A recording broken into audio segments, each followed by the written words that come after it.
Welcome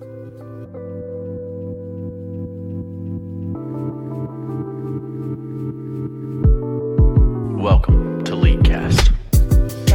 Blinded by the shadow your light casts. Headshot. Let's go.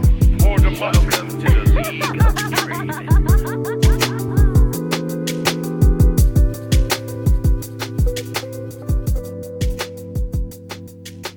Hello and welcome to episode 396 of the Leaguecast podcast. I'm your host, Nathan King Cooper. Joining me, Aiden Frost Rockarts. Hey, I'm here.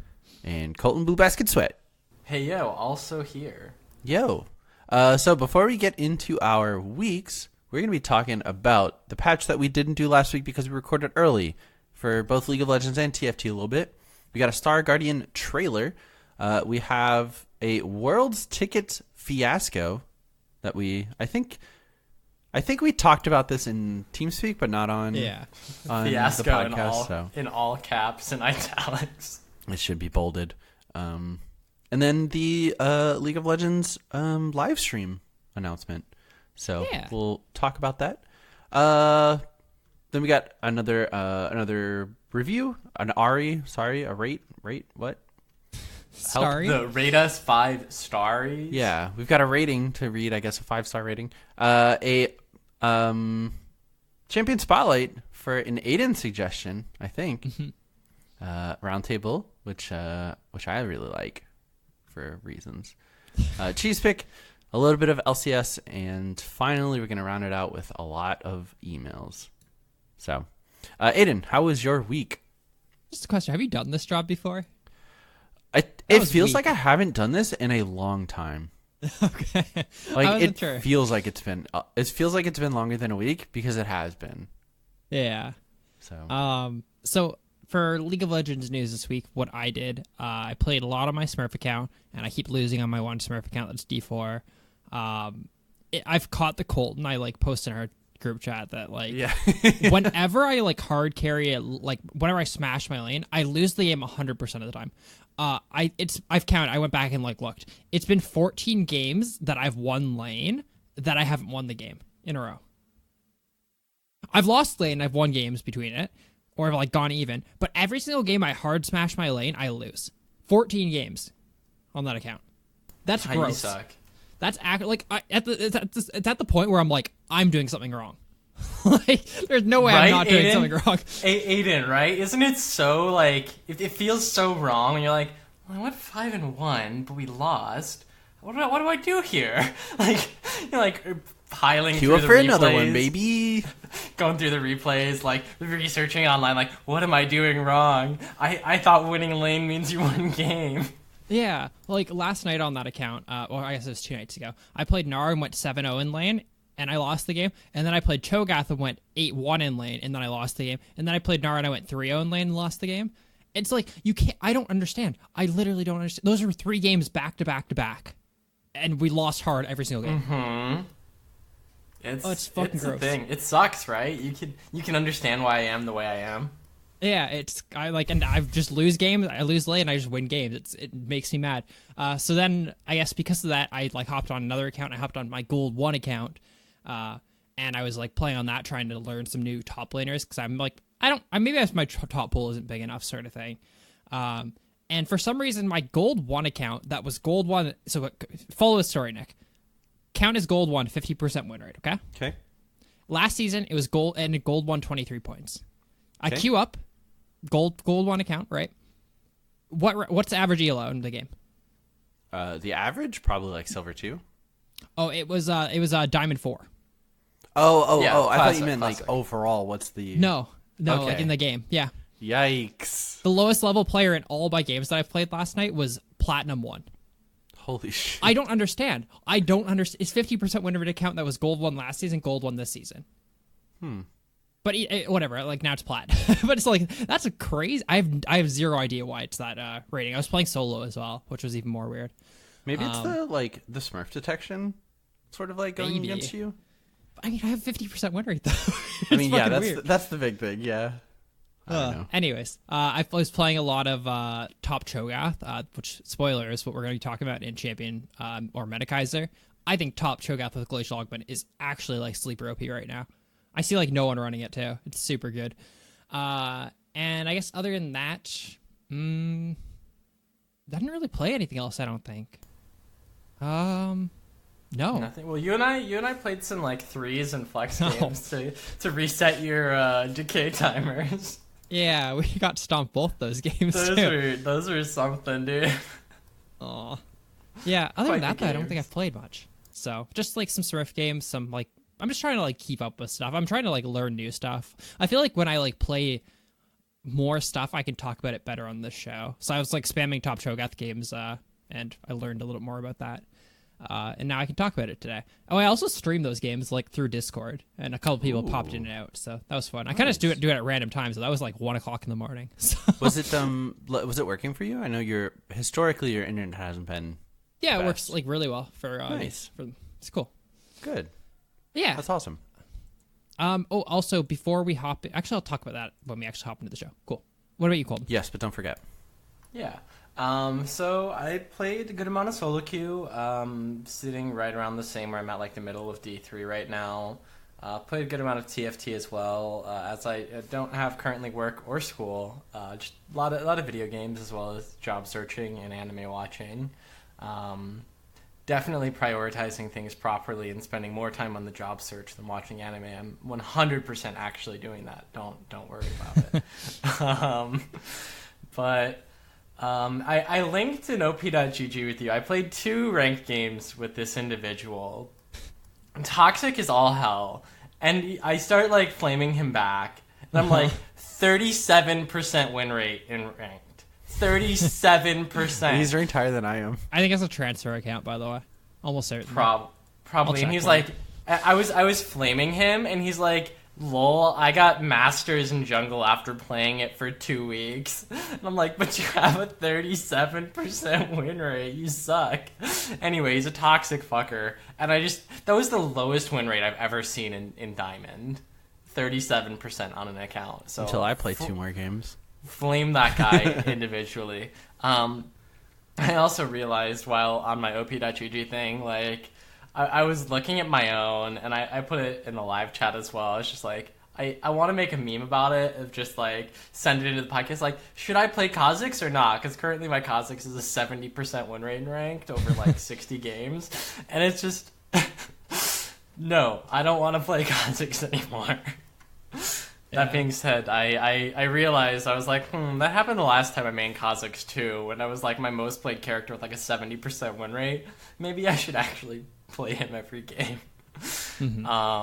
But yeah, so I've been jungling a lot. I've been playing some Xerath. He's real fun. Not very good, but real fun. It's just, it feels so good when somebody escapes a team fight at half health, and you look down and you see your ultimate's off cooldown, and you're just like, that person's gonna die.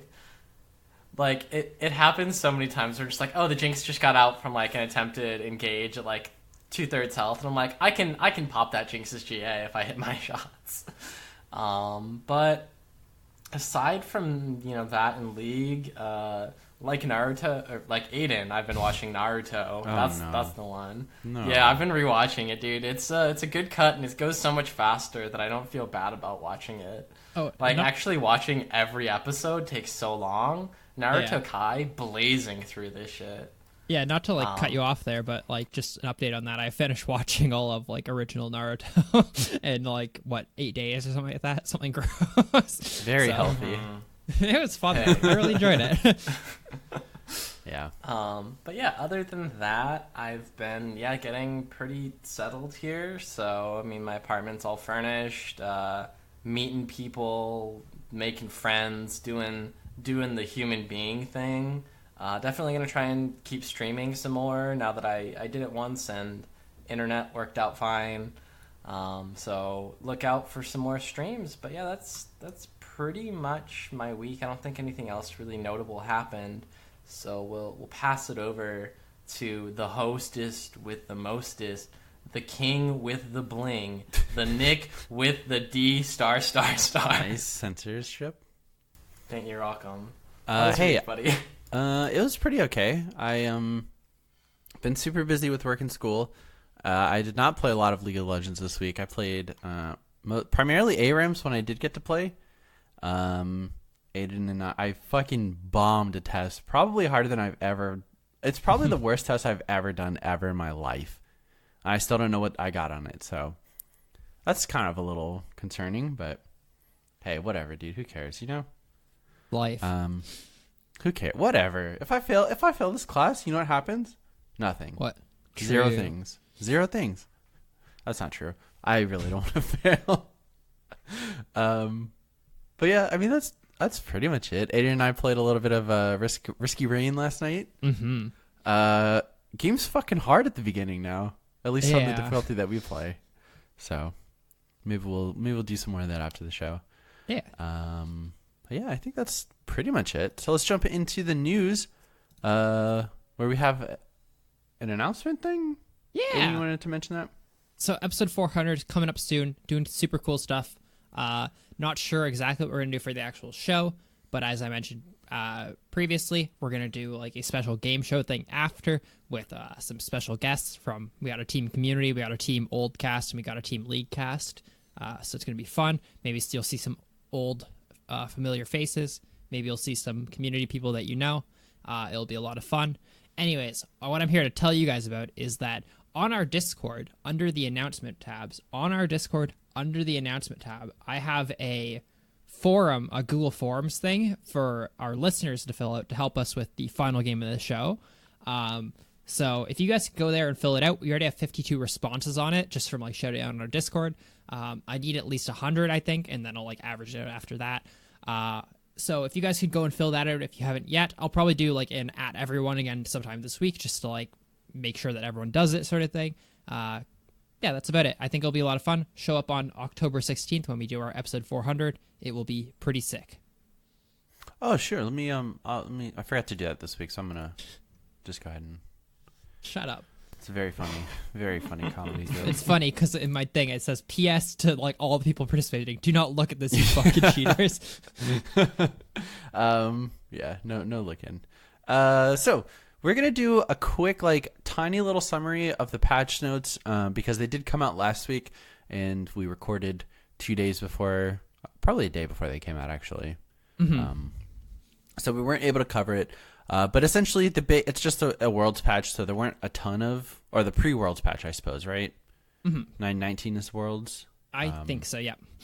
So Yes, that's correct. not a bunch of changes, but we'll talk about the big ones. Two of the biggest right off the bat, Aatrox and Akali, are getting nerfed pretty hard.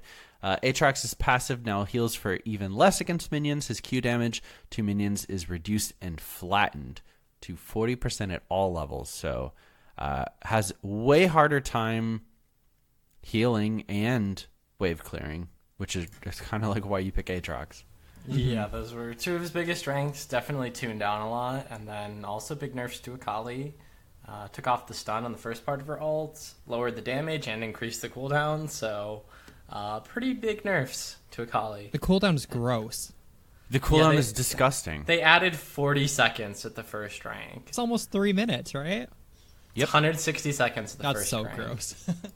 That is longer than But Kiana fuck ulti, Akali. barely shorter than Amumu and Karthus, if I'm not mistaken. Maybe definitely shorter than Karthus. I think his is 4 minutes level 1 or something. Is it that much? Wow. I think it's 240. That's I gross. thought. I Yeah. thought it was like 200 maybe, but anyway.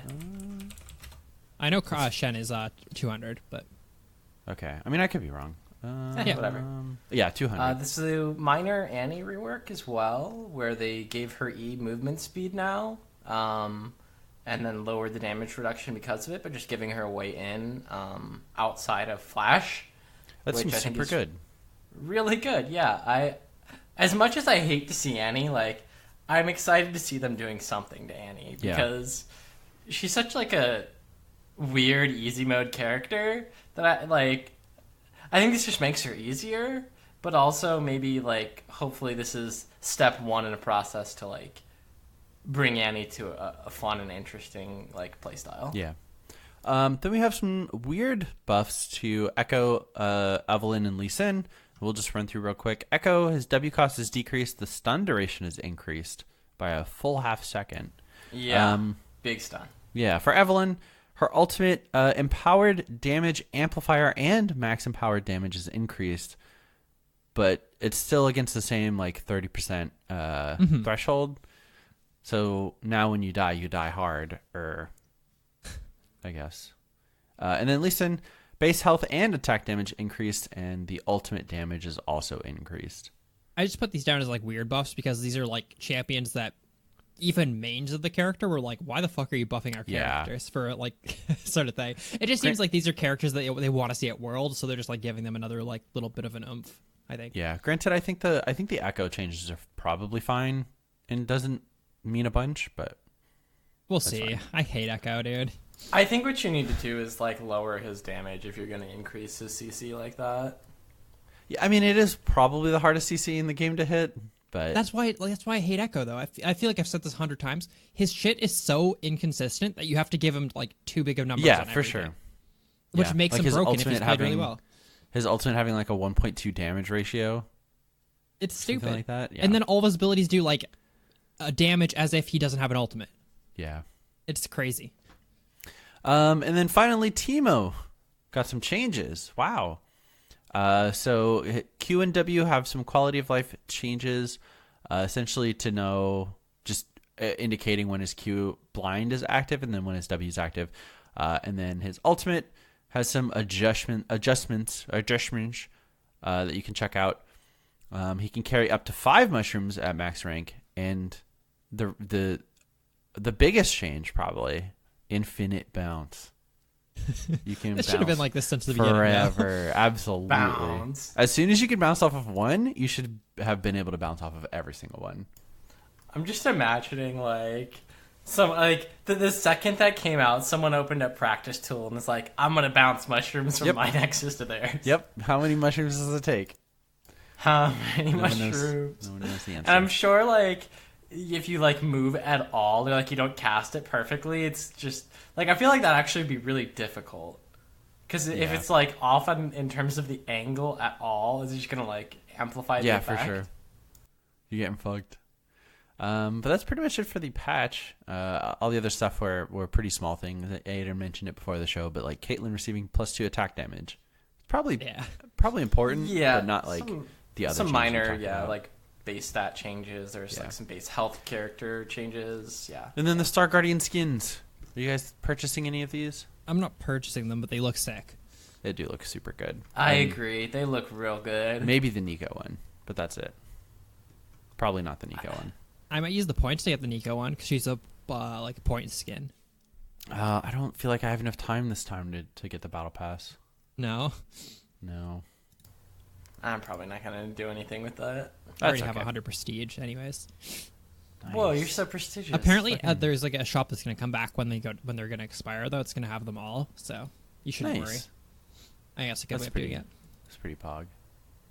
Cool. All right, Aiden, you want to tell us about the TFT patch that happened? Yeah, so not like too many big changes this TFT patch. The big change is next week when they add in a full new item. Like they're adding a whole new component, which is like the Brawler's Glove thing. So they're adding in the equivalent of 9 new items because they all have to combine together and stuff like that. So that'll be like the big patch for TFT. But for this patch, they added a new box system. So when items drop from monsters, they come in like a little box that's like tiered. And in that box, you can get your regular items, gold, champions now, which is pretty crazy. You can get like level 4 characters, which is a little bit gross, I think. And you can get Nico's Help, which is something that allows you to clone your units now. So if you're missing that one last Zed, you can like just create another one if you have this item, which I think is a really cool concept for the game. Because it's like, do you use it earlier to like get like a power spike just hitting level 2, or do you hold it late game and then use it on like a tier 5 character when you have 2 of them, which is super powerful.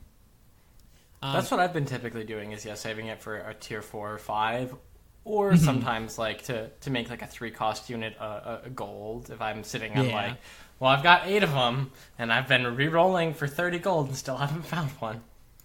I actually wish like that Nico's Help was a little bit more like common. I feel like the spatulas are more common than her, and I feel like she's like the more fun versatile thing, but we'll see. I think the biggest problem is how broken like the 5 cost units actually are.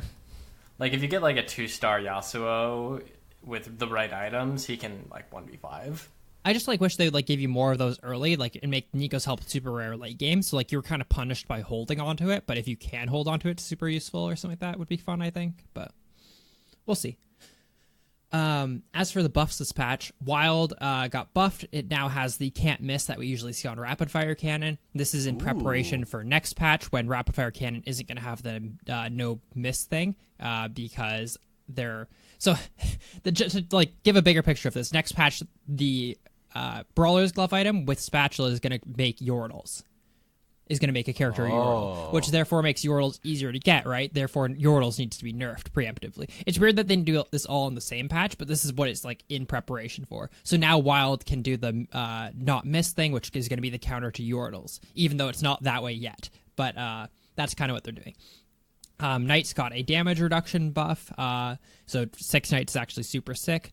There's small buffs to Camille, Elise Graves, TF, Cat, Akali, Anivia, Frozen Heart, Locket, Swordbreaker, and Zephyr. All those are super minor. I don't think it really changes like how good they are. I think the best of all those is the Cat buff. I feel like actually just running Cat and Darius is really good. Before, running a Cat was just kind of like garbage unless you had full Imperial, but now I think Cat and just one other Imperial is pretty good. As for nerfs, it costs 16 more EXP to hit level 9 throughout the game, so the games are a little bit slower, which is nice. Tier 3 champion pool got decreased from 21 to 18, which I think we were all actually talking about a couple weeks ago, that it'd be nice if they decrease some of these pools so not everyone can run the exact same comp. So they listened and at least are trying it out for tier 3s, which I think is cool. And then there's small individual nerfs to Kassadin, Kha'Zix, Pike, Evelynn, Pantheon, and BF Sword. And then for changes that can kind of go either way, tier 5 units are harder to get early game. You can't get them at level 5 anymore at all, but there's a higher chance of getting them when you're level 9, which is a nice compensation. And then there's less spatulas during the carousel, but more spatulas come in boxes than before. And that's the TFT patch. Next week will be way more fun, though, because they're adding in the full new item, which is going to completely shake up the meta, I think. Yeah. So is Brawler's Glove giving flat crit chance as its base stat?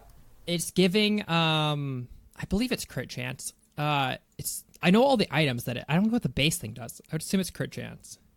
I think it's crit chance, yeah. I would assume it does what the actual item is, but... Yeah, because they're changing Infinity Edge. They're making Infinity Edge be Brawler's Glove, BF Sword. I know that. So I think, it's crit chance. There's like a ton of cool items. Like there's there's an item that just gives you random like items on your character. So if you have this item on your character, you can't put anything else on them. But at the beginning of each round, they'll just get 2 random items. Wait, I love that. I'm assuming that's a spatula item, right? That's the thief one, right? The thief gloves or whatever. I think it's 2 of them, like 2 of the crit gloves. Oh, okay. Yeah, it's super cool. There's like there's an item where if the character who has the item, it gives like 80. Oh, it only gives like 80 though, Colton. Like it's 20 AD, say. And then if that character dies, it gives the item to the character near them, and it gives them 40 AD. If that character dies, it gives it to another character that has 60 AD. Oh my god. There's like a lot of cool like gimmicky items like that I think are going to be a lot of fun. I can't wait. That sounds really exciting. And I was getting a little bit back into TFT, like trying to climb, so maybe I'll try and make a push for Diamond on that patch. Yeah, cool. Do you guys see the Star Guardians trailer? I haven't watched it yet. I've heard it's like good. all right. It was pretty hype. Really? I mean, I liked it. Aiden, did you think it was not so hype? Oh, I thought it was sick. I just don't like mixing 2D and 3D animation like very often. So That's fair. I didn't like that part of it, even though it's easier to like animate fight like animation with I guess 2D when it's like only a small sequence. I'm not sure. At least I would assume so. But it looks super like out of place when you do it like for 10 seconds of the video. I guess in my opinion. But it was cool though. I enjoyed it. They always do a pretty good job with their animations. The story's like even more cool, I think, though. Nice. You want to talk about Worlds tickets? Did you guys see any of the World Ticket stuff? So I saw a post today claiming... All right, so I guess we should preface this by saying the tickets sold out instantly, in fact, because there was a partner exclusive stream where you could purchase tickets, and I guess that got leaked. So all of the tickets got purchased out like right away before it was even supposed to go on sale. And then Riot came out and said like not all of the tickets had been sold out, just the ones for the partner program. And I'm not sure if that ever like fixed itself. And then I saw an article today or a thread today on the subreddit claiming that they had 600,000 unique like logins or whatever, like a connection attempts to try to purchase the tickets. Christ. So, yeah, pretty crazy. I mean, the reality is with any ticketed event that's this big, people are going to be mad regardless, like no matter what, right? Yep. That being said, I do think like there is some communication issues on Riot's part. One being, I saw this like fucking 4 weeks in advance, and I was so surprised they didn't fix it. So EU has CST, which is, I think it's CST, right? Central European Summertime, which is CEST, and then there's Central European Time. One of them isn't used that often, and Riot used one of them in place of the other one. Because it's just it's a time that shouldn't be like a lot of countries use it and a lot of countries don't use it, sort of thing. Either way, they used the wrong one. Say, like for example, they used CEST in place of CST. So therefore, people showed up an hour late to buy tickets, like a lot of the situations, right? I saw that fucking 4 weeks in advance. I'm like, this is fucked. I know this is gonna fuck up so many people. I didn't know they would actually just do it wrong, but I knew it would fuck up people because like that's the time zone that's not used by like certain people, right? And of course they fucked it up. And also they didn't announce that. So the tickets went on sale, say at 10 o'clock, right? They also didn't announce that you could start queuing 15 minutes before, right? Like they went on sale 15. That you could like get into queue to like buy tickets when they open at 10. Yeah. So therefore, people get on at 10 o'clock and go, oh, I'm like 300,000 in queue, right? So there's stuff like that where they could have communicated better. Like that was just like completely on their like fault. Also, like leaking the ticketed stream and making it so like there wasn't some sort of like login for like their partners or whatever is super weird. That being said, it's a ticketed event with like probably like 20 times the amount of people who like want to go than the people who are actually going to get to go. So like there's always going to be problems. So I don't like completely blame them. Yeah, and I was actually, we were talking about this I think in our little chat, but I think they waited so long without announcing it so that more local people could go rather than like, because it becomes harder to travel internationally, especially if the window is a month or 3 weeks. Which maybe is a good thing, but why not, I don't know, communicate that, you know? Yeah. Like, hey, we'd rather have local people go to this one and then local people go to the next one or something like that. But yeah, just a lot of communication stuff, but yeah. Like the reality is no one is going to be happy regardless. I just think they could have handled it better. Yeah, for sure. And I mean, fortunately, I feel like you're not going to be missing much by having to watch it on Twitch or Lolly Sports or whatever, so... Or if you like live in the area, go to like a like bar that's gonna host like an event or something like that. Yeah. I feel like that's honestly might even be more fun. You know what I mean? Or host your own event. Yeah. Yeah. That'd be fun. Yeah. I'll host an event. You guys should come down to Texas, hang out. Ooh, yikes! You got to tell me earlier, bud. Nope. Right now. You got to communicate earlier. It's I'm like telling you right now. It's like so the Raptors were in like NBA Finals, right? Yeah. And this guy, like, locally in our, like, small little town hosted this huge event, like, downtown where, like, he got the rights to, like, have a projector to, like, play the game for, like, everyone downtown. That's way cooler than spending, like, $1,000 to go to the game. Yeah, Way absolutely. cooler. That's sick. That's sick. I don't know. So, Or, like, they- if you don't get tickets, try to do, like, something like that. Like, try to find people and, Yeah. like, go to a bar or something like that. I'm sure, like, there'll be some sort of event. Honestly, you'll Or have even fun. just, like, friends nearby, honestly. Yeah. So. True. Same. Yeah, speaking of, I don't know what we were talking about and how to Talking about the transition just this. how fuck any Riot. big event with a lot of tickets is always going to be a problem. Oh, speaking of things that are always a problem, League of Legends. Yeah, in always their a problem. announcement. I mean, Riot Games. I'm sorry, I gotta say Riot Games because they make games now. Their announcement for their 10th year anniversary stream. It will be October 15th at 10 p.m. Is that Eastern? Is that Pacific? Is that It's Eastern. Eastern. Okay, 10 It's p.m. 1 Eastern. o'clock. It's already no. Wait, is it? Fuck, I don't remember. All I know is it's 2 o'clock in the morning for like EU fellows. Fuck you. People are mad Is about Riot that, Games too. a North American company or what? Yeah, true. I think it's 10 they're Eastern, an NA though. company. Yeah, probably 10 Eastern. That's fine. Eastern is the best time zone. Yeah, and to go along with it, we have TFT updates, right? And that's kind of all they said. Oh, and then they unveiled a new logo, which looks like fucking dog shit, and we hate it. So, like, I'll just read it. So, like, Riot Games, and more specifically, League of Legends, will be celebrating their 10-year anniversary on October 15th in concordance with their 10th anniversary. We'll have a live stream with different events on their channel starting at 6 p.m. PST, so 9 EST. The first event / stream will be a 10th anniversary edition of Riot Please.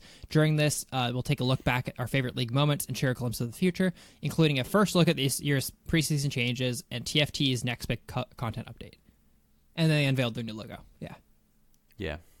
And then we already saw the Riot thread for the Reddit thread for that was awful. Well, people took Like, it as, hey, we're having an that's event. it. It's going to be a live stream with Riot Plays, and we're going to talk about TFT stuff. Yep. Yeah. That's like, okay.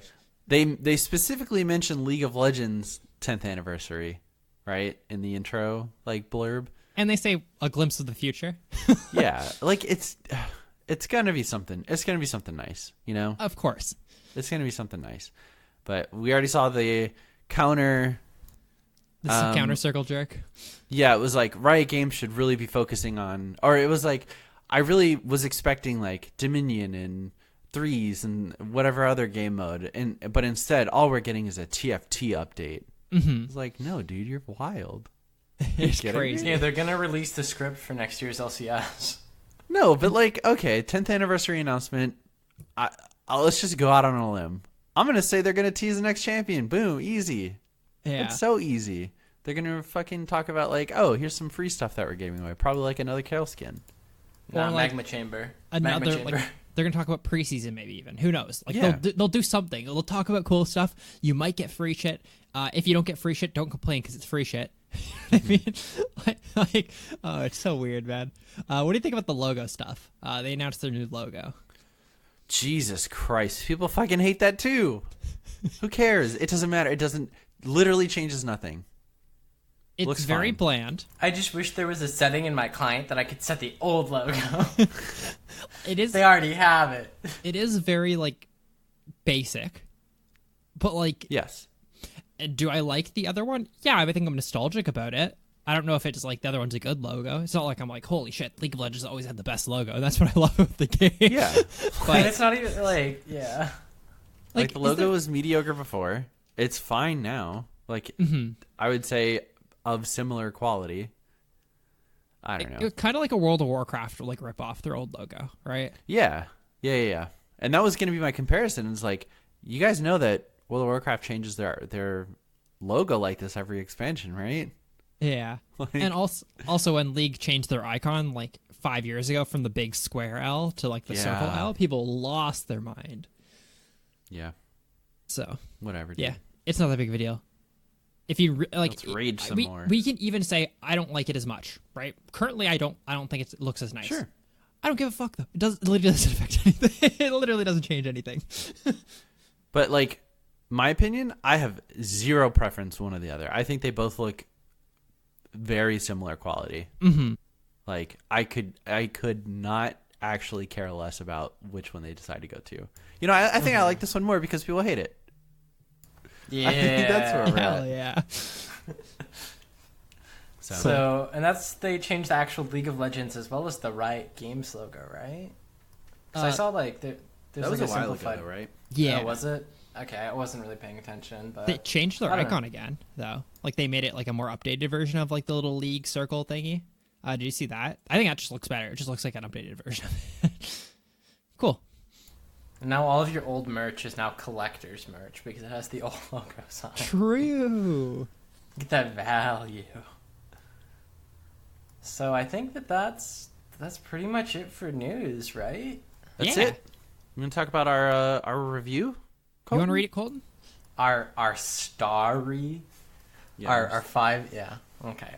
So this is from the Rate Us 5 Stories. It's from Zoof Boof.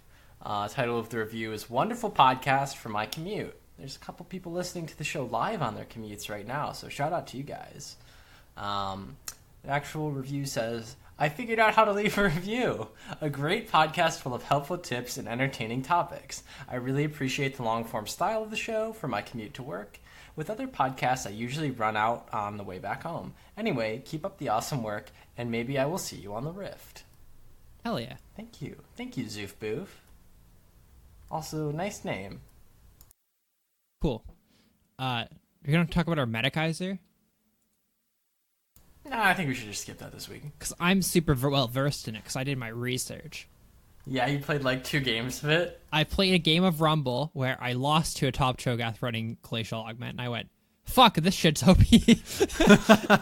And then I've played like 15 games of it, like trying to learn. Oh, okay, you played a lot of games? I've played like Kind of 15, like yeah. I've played like, I think 30 games of AP Malphite Jungle. Yeah. No, I feel like you have to like play enough to like learn what it's good into to like fully understand stuff. Or I feel like you're not really trying. You know what I mean at that point? Yeah. So the idea. Oh, actually, you want to go through his abilities first? We haven't talked about Cho'Gath in forever, actually. We haven't talked about Cho'Gath in forever. Let me pull it up. I have it sorted by mastery instead of alphabetical. Because I feel like we've done a couple characters like since we did like the alphabet. If we haven't done them since the alphabet, it's been like 3 years. If we've done them recently, it's probably still been like 2 years. I mean, I'm sure a huge portion of our audience didn't know we did all the champions. Yeah, we went through every single character week by week. Yep. That was fun. All right, so Cho'Gath's passive is Carnivore. Whenever he kills a unit, he recovers health and mana. The value restored increases with his level. His Q is Rupture. He ruptures the ground at a target location, popping enemy units into the air, dealing damage and slowing them. Why didn't they just use the, like, knocking enemies up? Why they gotta say popping them up? Feral Scream. Cho'Gath unleashes a terrible scream at enemies in a cone, dealing magic damage and silencing enemies for a few seconds. His E is Vorpal Spikes. He attacks... Cho'Gath's attacks release deadly spikes, dealing damage and slowing all enemy units in front of him. It is an auto-attack reset. And his ultimate is Feast. He devours an enemy unit, dealing a high amount of true damage. If the target is killed, Cho'Gath grows, gaining maximum health. So, hey, fun fact, when Silas steals Cho'Gath Feast, he gets bigger. I learned that on ARAM. That was fun. It's real big. True.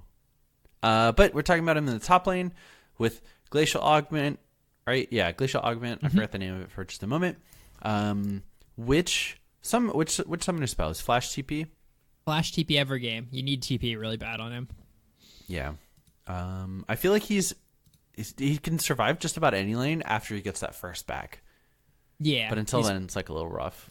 I guess like with the way you build him, he's still pretty weak until you get first item, in my opinion. Like going to Keystone before we get into build though. So I do go Glacial Augment on him. And then you pick up Magical Footwear, Biscuits, and Approach Velocity. Approach Velocity is super good because if you hit a knock-up, you run towards them. If you hit them with like any of your freezy stuff, you run towards them really fast. It's really good. And then I go Domination. I'm not sure if there's a better secondary yet, but I've been going Domination with Cheap Shot and Ingenious Hunter. I think Ingenious Hunter is like, it's hard to give up that as a secondary tree because you're building 4 items, I believe, that have actives. So you're decreasing them. I think that's probably the best, like, secondary. Cheap Shot just gives, like, a bunch of, I guess, extra true damage. And then, it's really helpful. Igneous is too good. And I can't even say Igneous anymore because people might not know what I mean. Yeah. Then I just pick up double stat and then, like, armor or magic resist based on the lane. Really? You don't go attack speed? I don't think so. I don't think you need it. I could try playing around with them, I guess, but it's like one of those things where it's like kind of hard to decide between those ones. Gotcha. I definitely always just choose my last one based on my lane though for damage type. For sure. Yeah. But the more interesting, I guess we should go into skills first. Try to start E every game if you can, unless you're going for an invade, then you probably need to go Q. E is like just your core. E is fucking it. The reason why I started playing him is like I didn't realize. I think you heard me The day after I played against Cho'Gath the first time, Nick, I complained so much about how fucking broken Cho'Gath is. It slows for 50% at max rank. That is a gross ability. It also scales, if I'm not mistaken, on your target's max health and your max health? I'm not sure. I could be wrong about that. I'll look it up while you're- 0.5% of, it's based on theirs. Wait, no. Yeah, it's their health and your... Oh, it's their health based on per fee stack. Okay. So it's a percentage of their health, and that percentage increases based on your number of stacks. That's silly. That's silliness. Anyways, So also it scales gets bigger super when you well. get Scales bigger. super well. yeah, you max E, then Q, then W. E is just too good not to max. Q, you can't max Q last because you need it. I guess you, I feel W- like you should max W second because not only does the silence Scales time down. go up, but the cooldown also scales down. Yeah. I guess it's just like Cooldown your Q does for so much Q, more I think. damage. It's 80 to Yeah, 300 scaling. The Q is definitely way more damage, but the silence is 2 seconds, like at max rank, which is kind of wild.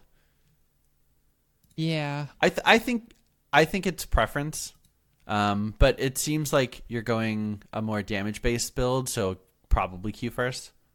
I could definitely see an argument from both. Maybe even who you're laning against. If you need your silence Yeah. up more often, like a 5 seconds extra on that might actually help you to lane, then maybe you go silence second. I've been going E, then Q, then W every game. It feels pretty good. Obviously, you take your ult whenever you can get it. And then the fun starts. This is where we get into the build. You're going Glacial Augment, which means you're going to build freezy stuff. Because this rune, for some reason, works with some items. It seems like the most jank-ass interaction they've ever made in the Yeah. game, but it's fun. It's fun. So you rush Hextech Jalopy every game, GLP, every single game. This is your core. As soon as you get GLP, you can just kill people in lane. You walk up to them, you spray them, they can't get out of your queue. And then when GLP you, has, Spray on I them. think, the best build path in the game. It's so so good. its stats are crazy too. 600 mana, 80 ability power, 10% CDR, and its effect is gross. And And the it's on a how much? It's 20% CDR. Oh, is it actually? I thought it was. It 10. is 20, right? Because it takes Yeah, it's a plus lost the- chapter item. Yeah, Yeah. that's so gross. And it's 40-second cooldown, which once you get all your stacks, it's a 20-second cooldown, which is even more gross. So it's an insane item. It just allows you to hit your Q. I think Cho'Gath Q is one of the harder abilities in the game to hit raw. Like if you try to raw hit Cho'Gath Q. Unless you're me. But But this it has a guaran- long wind up and a long delay afterwards. Yeah. Like if you It's center it slow on as them, fuck. you're probably gonna hit. But like if you don't center it, you almost never hit it, sort of thing. So this just guarantees it. And then once you get on them with a silence and 50% attack speed slow autos, they don't get away from you. And then if they get below 130 HP, you just eat them. So you kind of just start getting solo kills after your first item. But anyways, continuing on with your build, you go Twin Shadows. This just allows you to get more of your Glacial Augment procs. This mid game, mid to late game with him. If you're close to someone, if you're already close to someone, you can freeze them with Jalopy, and then combo them. And then when they get away, you can hit them with the ghosts, the Twin Shadows. Or if you're chasing someone down, you use Twin Shadows first, then you use your full combo, and then you use your GLP. It's so versatile. They're really good items together. And then I go Righteous Glory. This just allows you to get on people. The whole goal with Cho'Gath is you need to be able to get on people to ult them. You're gonna have 5,000 or not 5,000, 4,500 health late game. So people can't really kill you. So you just have to stick to them. So you're just building items that can do that. If they have 80 characters on their team, you build Thornmail, and then you round it out with Gargoyle's Stoneplate. If they don't have any 80 characters, you can switch that out for a Abyssal Mask or Spirit Visage, any kind of AP item, or MR item. You don't really need any more damage after your GLP and your Twin Shadows. So yeah, You have a lot of base damage on Cho'Gath. yeah, you have a lot of base damage. And after you get to your build's super cheap too. So after you get GLP, Twin Shadows, and Righteous Glory, you can get on anyone. Is the reality. So Have meaning you considered going Shurelias instead of Righteous Glory at all? I think the stats on Righteous are too good though. You need The tanky stats on stats. Righteous are really good, but I feel like you could definitely make Shurelias work. I think so as well. I guess maybe if you were hard carrying a game already, and you could just afford to go more AP, that might work. But the reason why I think this is so good in solo queue is that if anyone's ever out of position at any point in the game, they die. because if they're like the Twin Shadows go so far, if someone's split pushing a lane, you just use it as you're running up there. They get hit by it. You just Righteous Glory in. You slow them with your GLP. You combo them. You slow them with your autos. They can't get away from you. It's so good in solo queue because people just like do dumb things like that. Yeah, so that's the build. Strengths, obviously the fact that like you can catch out literally anyone in the game at any point. He's also an insane team fighter. Well, Cho'Gath in general, I guess, is an insane team fighter. AoE silence, AoE knock up. One hits a character that with his ultimate, kind of. Like by the end of the game, your ultimate does like 40% of people's health, which is kind of gross. Carries, it does like closer to 50%, which is insane to me that's balanced.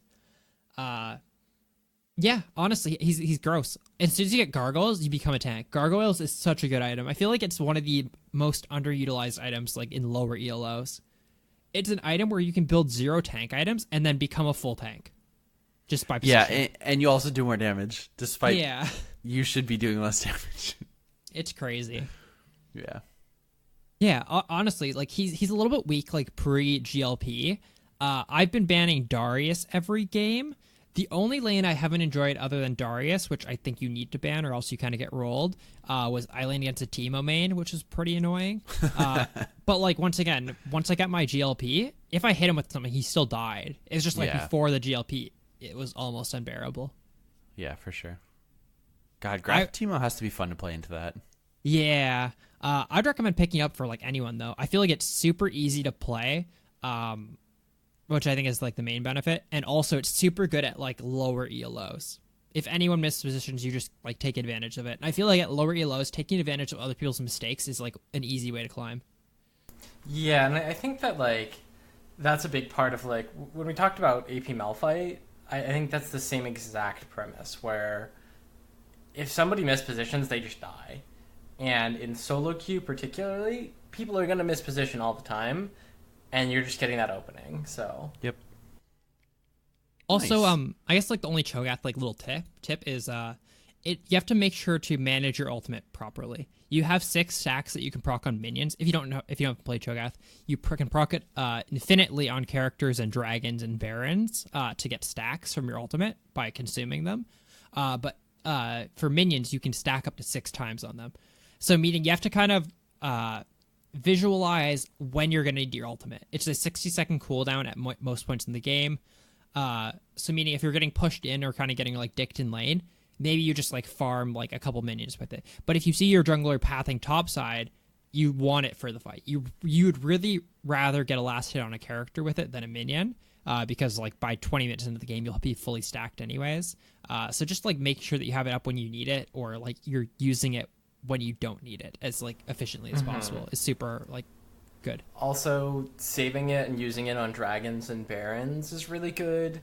You know, if you guys have control of dragon or baron, like ping your jungler, be like, hey, I'm getting a stack here. You don't need to smite or like smite at 1500 because mine's going to do more damage and I get like 100 HP permanently from it. Yeah. That's one thing I see a lot of Cho'Gaths not do is using the ultimate on barons and dragons to secure because they want to save it for the team fight where it's like going to be a 50-50 whether or not they're going to get an execute. And I think honestly, like if you get to a point where you have like 10, 12 stacks, it's insane. You just get so much like free stats. Yeah, I mean at max rank you're getting 160 bonus health per stack. So 10 of those is 1600 health.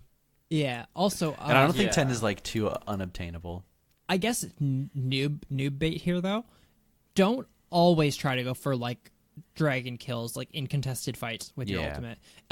Smite has no delay. It's immediately as soon as you press the button, Smite goes off. Cho'Gath Q does have like a quarter second, I would say, wind up, meaning you can get out smited pretty easily with it. That being said, it does do more damage. Yeah, his ultimate. That being said, it does do more damage than Smite, like at almost every point in the game. Well, actually, at every point in the game, because it starts at 1,000, I believe, and Smite ends at 1,000. Yep. That being said, super easy for people to outsmite you just because they have an instant smite. You have a quarter second cast. So just if you're ideally being contested, maybe don't try that. Yeah, ideally you're communicating with your jungler like, oh, I have ulti up. I'm going to try to use it on Baron. Let's like use our smites at like 1,500 or whatever, 1,000 plus their smite. And So- like really really high elo, a good jungler would see like, okay, Baron is at 2000 HP. Shogath started his animation and can time it appropriately. Where in your quarter second delay, he's gonna smite at the same time. Just like a new player queues up his Q consume animation, and then smites as it finishes, so that the damage procs at the same time. Ideally, it's a very difficult thing to do, but like upper end, that'll happen. Again, though, lower elo, that's going to be a risk you have to be willing to take, or potentially avoid. Is that there is an animation time, so you either need to time it appropriately, or make sure that you're like fully secure in your vision around the Baron and Dragon. Hell yeah. All right. Yeah. Favorite skin? Ooh. He has Some Gentleman. good skins. fuck My yeah. boy, Gentleman Shogath. It probably has to be some Gentleman. cheese with that wine. Yeah, it's Gentleman. I like the Nightmare recolor, the purple one. I love all the old recolors in the game. I think it's more nostalgia than anything. Just like how shitty they were. Yeah, but I think Gentleman's probably the best one. Let's see. Battlecast is pretty fucking good. Darkstar is pretty good. Look at the splash art for Darkstar. That character looks terrifying. Yeah.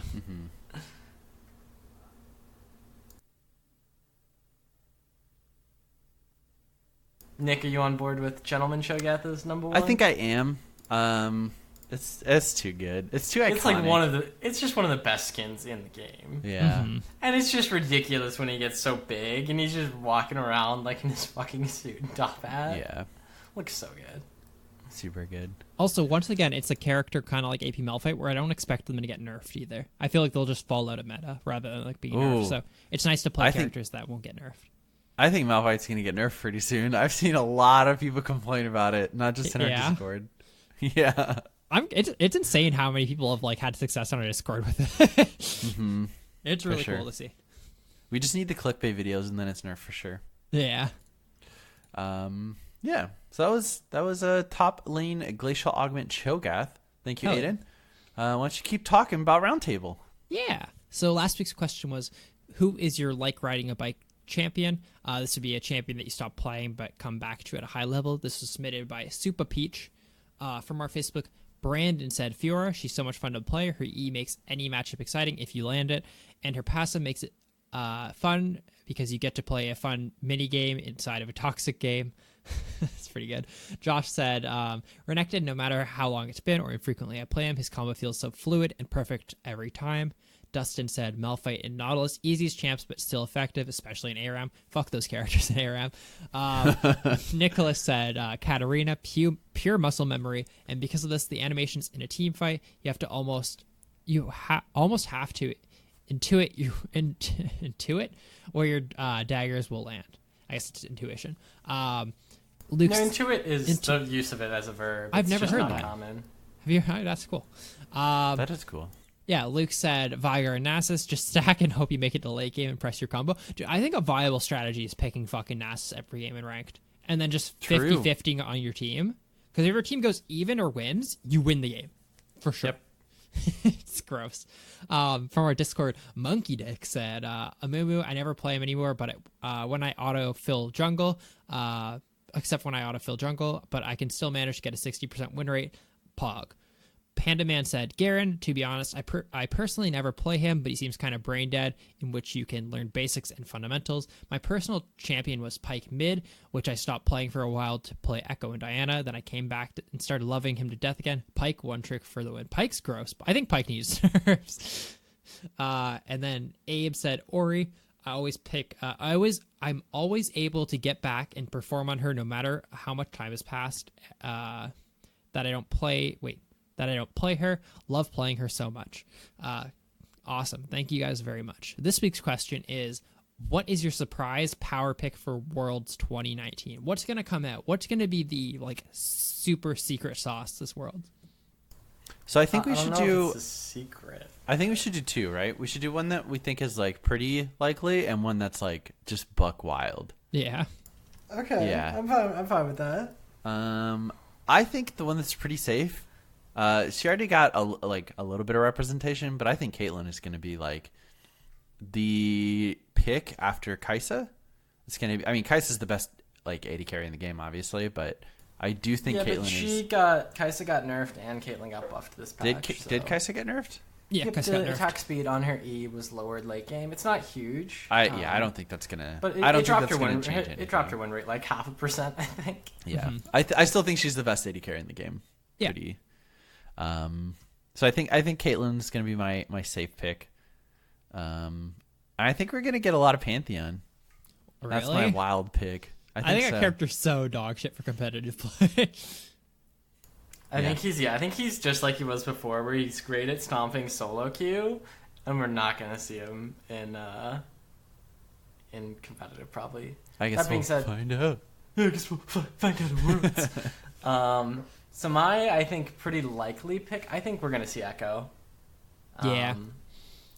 I think increasing that to 2.25 second stun, particularly with how jungle currently works and how easy it is to execute like a 4v2 dive, that stun of 2.25 seconds under their tower when you're diving, him as a jungler or a mid laner can do that really effectively.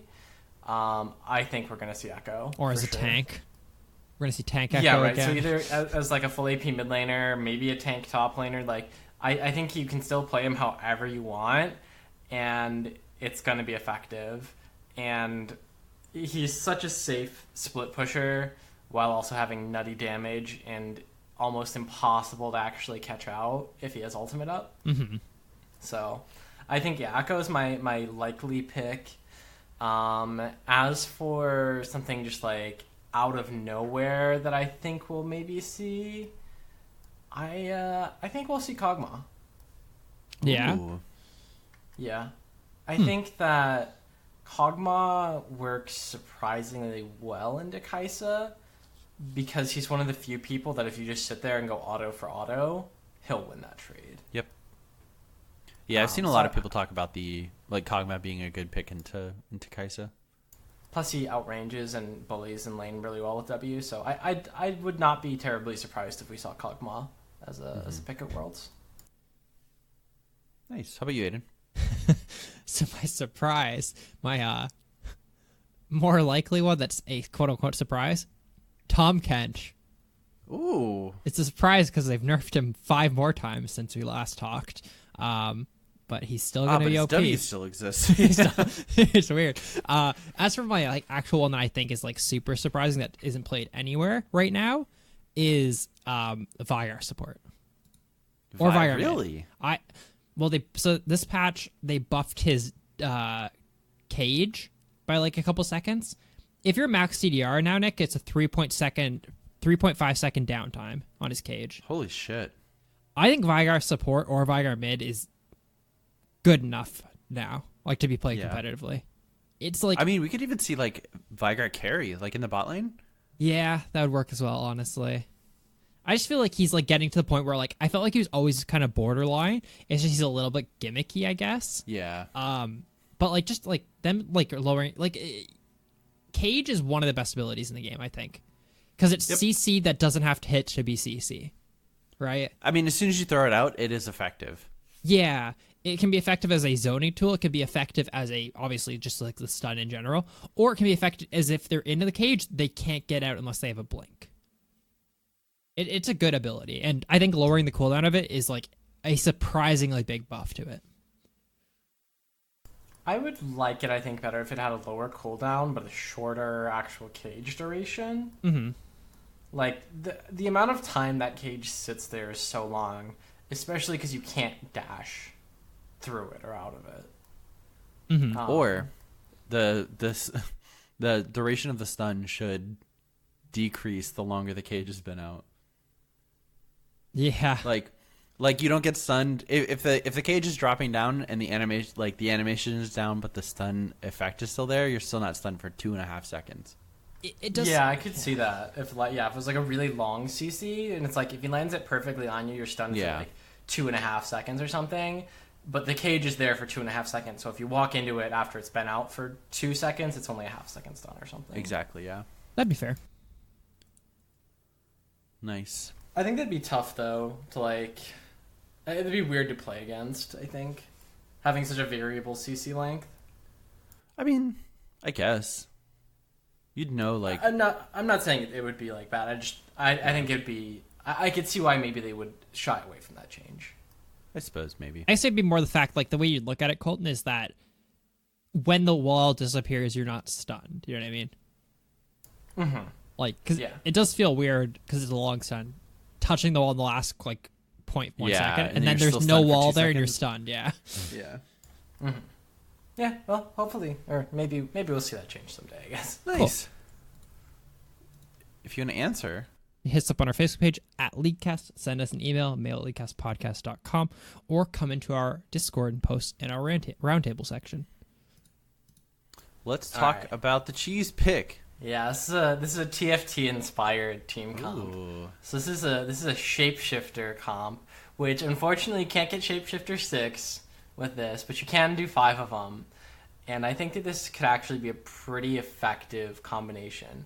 So you go Gnar top, Jace mid, Shyvana jungle with Swain as your carry bot lane with Elise support. So you've got nutty CC and kill pressure in the bot lane, as well as like I think Elise as a support setting up for ganks, as well as like facilitating dives where she can lead into it and then just drop aggro with her E could definitely work out. I think Swain also works fine as a carry, and particularly in an Elise lane, like that double CC, tons of magic damage, works out fine. Later in the game, you've got really effective split pushers in Gnar and Jace. Shyvana scales well and will have good objective control. Jace can roam around really quickly, and when their bot laners build MR because they have to, that lethality Jace is going to come out and just one-shot them. So that's the team comp this week for cheese pick. Awesome. And Gnar's just a good top laner, so that's Who is the support you he picked? fits. Elise support. Elise, okay. For Swain. Yeah, gotcha. Nice. Hell yeah. All right, let's talk about LCS. So all of the world's 19 teams have been announced. Yeah, let's you want to ahead go and through run it by these. region? Yeah. Yeah, so LPL has Fun Phoenix Plus. Yes, you got it. Nice. RNG and IG all representing the 1, 2, and 3 seed. LCK has SKT, who looks really fucking good. Yeah. Griffin, and then Damwon Gaming. LEC has G2 Fnatic and Splice. LCS is sending Team Liquid, Cloud9, and Clutch Gaming. LMS is sending J-Team, AHQ, and HKA. I'm not sure about that one. Hong Kong attitude. Hong Kong Attitude. That's a good name. And then is that the Vietnamese? Yes. Nice. And Vietnam is sending Gambit? Now, what are they called? Why can't I think of their name? Fuck. It's the really, the team that always like fucks shit up. Yeah. Why can't I think of their name? Fuck. Same. GAM. Gigabyte Marine? Yes, Gigabyte Gigabyte Marines. Marines. There we Yep. go. Nice. And the 1 and 2 seeds for LCK, I guess all 3 seeds for LPL made it to past the play-in stage. The 1 and 2 seeds for LCK, LEC, LCS, LMS all made it past the play-in stage, and the Gigabyte Marines have made it past the play-in stage. In the play-in stage, we have Damwon Gaming, DFM, and Mega Gaming. I like Mega Gaming's icon. That's pretty sweet. Splice, Unicorns of Love, MMM, Clutch Gaming, Royal Youth, FLA, Florida, Hong Kong Attitude, LK, and Isurus Gaming. They have a For, fucking shark. That's got to be an Australian That's team, pretty right? cool. Yeah. ISG. Yes, Hold sir. on. Do you think? ISG, I bet it's yeah. not. ISG lol. What? Oceania. Where is Argentina? Where's Argentina. where are they? Where are they? Like, is there an? There's not. Oh, Latin America. Okay, Latin America. Okay. that makes sense. Nice. Yeah. So, and all those teams are in the play-in stage. So they're going to have to play their way into the top 16. Yeah. Right? It'll probably be like the major regions that you see them get out. I don't know enough about the like minor regions like to beat Damwon, Splice, Clutch. I mean, or Hong Kong. Splice is getting there, right? Splice is getting out. Yeah, I think there's a world where I don't know. I guess like I think Clutch and Splice are pretty weak. Honestly, I think Damwon is like one of the best teams in the tournament. You know what I mean? Yeah, we'll have to see how it gets drawn. Yeah, we'll see. Well, I mean, they're always going to be in their separate groups, but still, we'll see. Yeah. But the groups haven't been drawn for that, right? They get drawn on the 23rd. The 23rd, which is... But like they'll be in their own groups, yeah. Yeah. I'm cheering for Mega. Mega's my boys. That's who I'm cheering for this Worlds. I mean, I guess there's a chance they're not in the same groups. It depends on how they do in pools, right? Yeah. But okay, we'll see. I don't think there's going to be any upsets, but we'll see. I don't think so either. I want to buy Mega's icon though. It's fucking cool. It's like when I have the fucking Dark Passage icon from like 8 years ago because it's a fucking just tiger. Yeah, that was pretty sweet. Yeah, so that's pretty much it for that. And then the All-Stars in Las Vegas, December 5th to the 7th. The event has been announced. Sounds like they're making it like more fun again. They're having 2 people from each region instead of 1, which is nice again because like 1 was a little bit weird. Or like 2 from each region, you know what I mean? Anyways, and then like the people that think I don't know, the r/League of Legends like community hates TFT because they're also having like an All Stars TFT thing there. And they're like, why the fuck are you running All Stars? I'm like, what do you mean? Like this is a separate thing. I think feel watching like TFT is such a good mode for All Stars because it can be like in between every round, like they could have people doing shit. Or during the rounds. What? All the time. That's what I'm saying. Is like, you know, like I've been playing a lot of TFT recently while I'm like cooking or like getting ready for things or like just watching something. Like you don't need to actually be at your computer for like 90% of the time of TFT. I think it'd be such an entertaining thing if they did that at All Stars, where it's just like you just do like an obstacle course while playing TFT. Yeah, but they'll be playing a 1v1 tournament, TFT tournament, 5v5 Summoner Swift, show matches, Earth mode, the original blind pick and not all random, and tandem mode. So very cool. I think that's gonna be pretty cool. I like that they're playing it up as more of a fun event rather than like competitive. As it should be. Yeah, for sure. Yeah, I think it definitely should be because like All Stars has never been a competitive like feature, and I don't think it ever should be. One thing that I just had a thought of, which I think would actually be really interesting to see, is like what if they added a queue or just like for an event or whatever of TFT, but with like a different number of players but the same everything else. So it's just like same character pools, but now there's I was thinking like 4 players, like because I think that changes the strategy of the game where it's like I'm going to be able to get my units as opposed to like I need to take the punches as they kind of come. Ooh, okay. Idea. Everyone has 1 HP. There's 100 players. TFT Battle Royale. TFT Battle Royale. You have to win every single match. That actually sounds so fun. That'd be fun if there was like a week of game mode, like a fun rotating game mode for that. That'd be so much something fun. like that. Definitely not a permanent thing, but because you never expect to win. Yeah. It's literally RNG the first round. I mean, it is. Yeah. Are there enough? I mean, they'd have to mess around with like the champions or whatever, but I think that'd be super would. fun. Like, do you think there's enough units in the game for 100 There's people? There's 39 for each tier 1. How many tier 1s are there? Like 10, 12 maybe. Oh, I didn't realize there were that many. Yeah. Wow. And you can also roll tier 2s, which there's like 27 of. Yeah, I think there'd be enough. That'd be fun. That'd be a fun. Well, there you go, game. Riot Games. That one's free. You can have that one for free. Next one's gonna cost you. Yeah, can you imagine how much content would be in Riot Games? Can you imagine how many games they'd have by now if they'd listen to us? True. We just need like whatever they hire for fucking worse roles than whatever I'm about to say. They should just put us in a room, pay us for 8 hours, and then we'll just fucking come up with ideas. Yeah. And at the end of the day, we'll talk to Mr. Merrill. He'll fart on our face. You can't say and then we'll that. go home. Tap our balls. Yeah, tap our balls, fire in our face, send us home. Perfect. No, we're never getting hired now. Fuck. Hey, that takes us to Mail Fight. The first message, I think this is a message, is from Dominic. He said, "Hey guys, love the pod. Whoa, threw me for a loop. And want to chime in on Mundo being sleeper. You mentioned that he isn't blindable, but I disagree. He's very playable in jungle right now, so you can flex him. His jungle clear is basically take red side, recall, take blue, and you're at scuttle level 4 faster than any other champ. You can solo dragon super easily with your ult also, and his tower dives are very good. He probably abuses Cinder Hulk better than any other tank besides Rammus Dominic." I think the only... Yeah. Go ahead. Sorry. I was going to say, like, I did, like, shit on it last week. I was, like, more talking ice for top. I do agree, like, Mundo jungle is actually pretty good. Mainly because he's always had the fastest clear time. It's just, I think top lane, he's still even good top. You can't ever blind him top. Gnar is, like...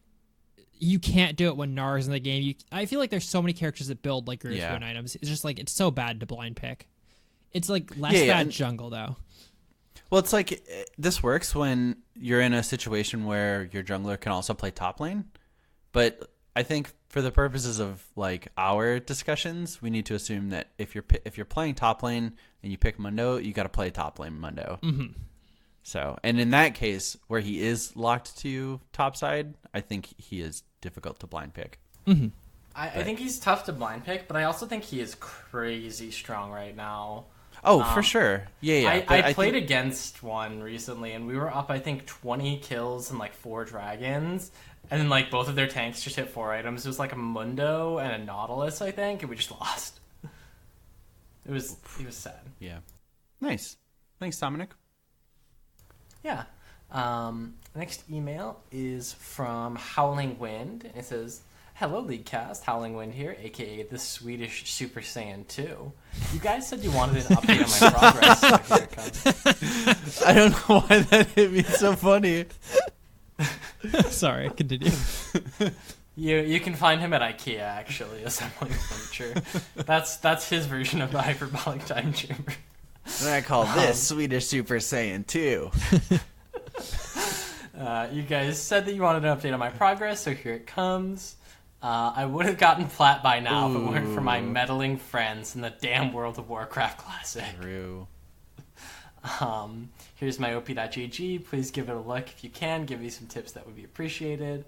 I also have a question. What is your oh hell yeah champion? An oh hell yeah champion is when an ally locks in a champion that you love to have on your team. Mine is J4. I love the CC and engage that he brings. And since I'm maining Ari at the moment, he makes it so easy to land charms. Sorry for the long email. Howling Wind. Your email's not long at all, don't you worry. Yeah. I'm also having difficulty updating your op.gg. I see a 68% win rate on Ari, so... Yeah, that's kind of the thing that we don't need to update. Keep playing Ari. Stop playing LeBlanc. Dab. True.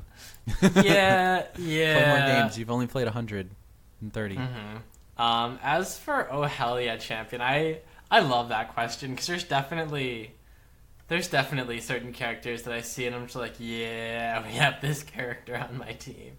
There's also a lot more I think that I'm like, oh fuck, we have to deal with this character on the team. I think a lot of times it depends on what I'm playing. Yeah. As well. Like if I want to be playing Zillion all day, it's just like, come on, give me like a Master Yi, give me a Kled, give me a Hecarim. I think in general, like Ashes and Malzahar, I'm always down for. That nice hard CC. Yeah. That's fair. Mine is Kaisa, because whenever my AD carry doesn't pick Kaisa, I go, why the fuck didn't my AD carry pick Kaisa? Like, it's fucking gross. Dude, that character is disgusting.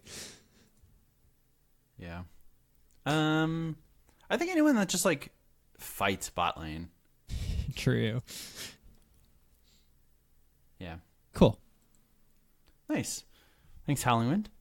Next email's from Nathan. He said, I queued up for a game. Oh, I sent a reply to Nathan. He didn't reply to me, though. That's pretty cool. He said, I queued for a game the other day and noticed Swain listed as a support in Riot's sort by role options and champ select. I checked on opdg.gg and was surprised to see him with a 52+% win rate across all ranks and a positive win rate up until Diamond Plus, where it drops to 49%.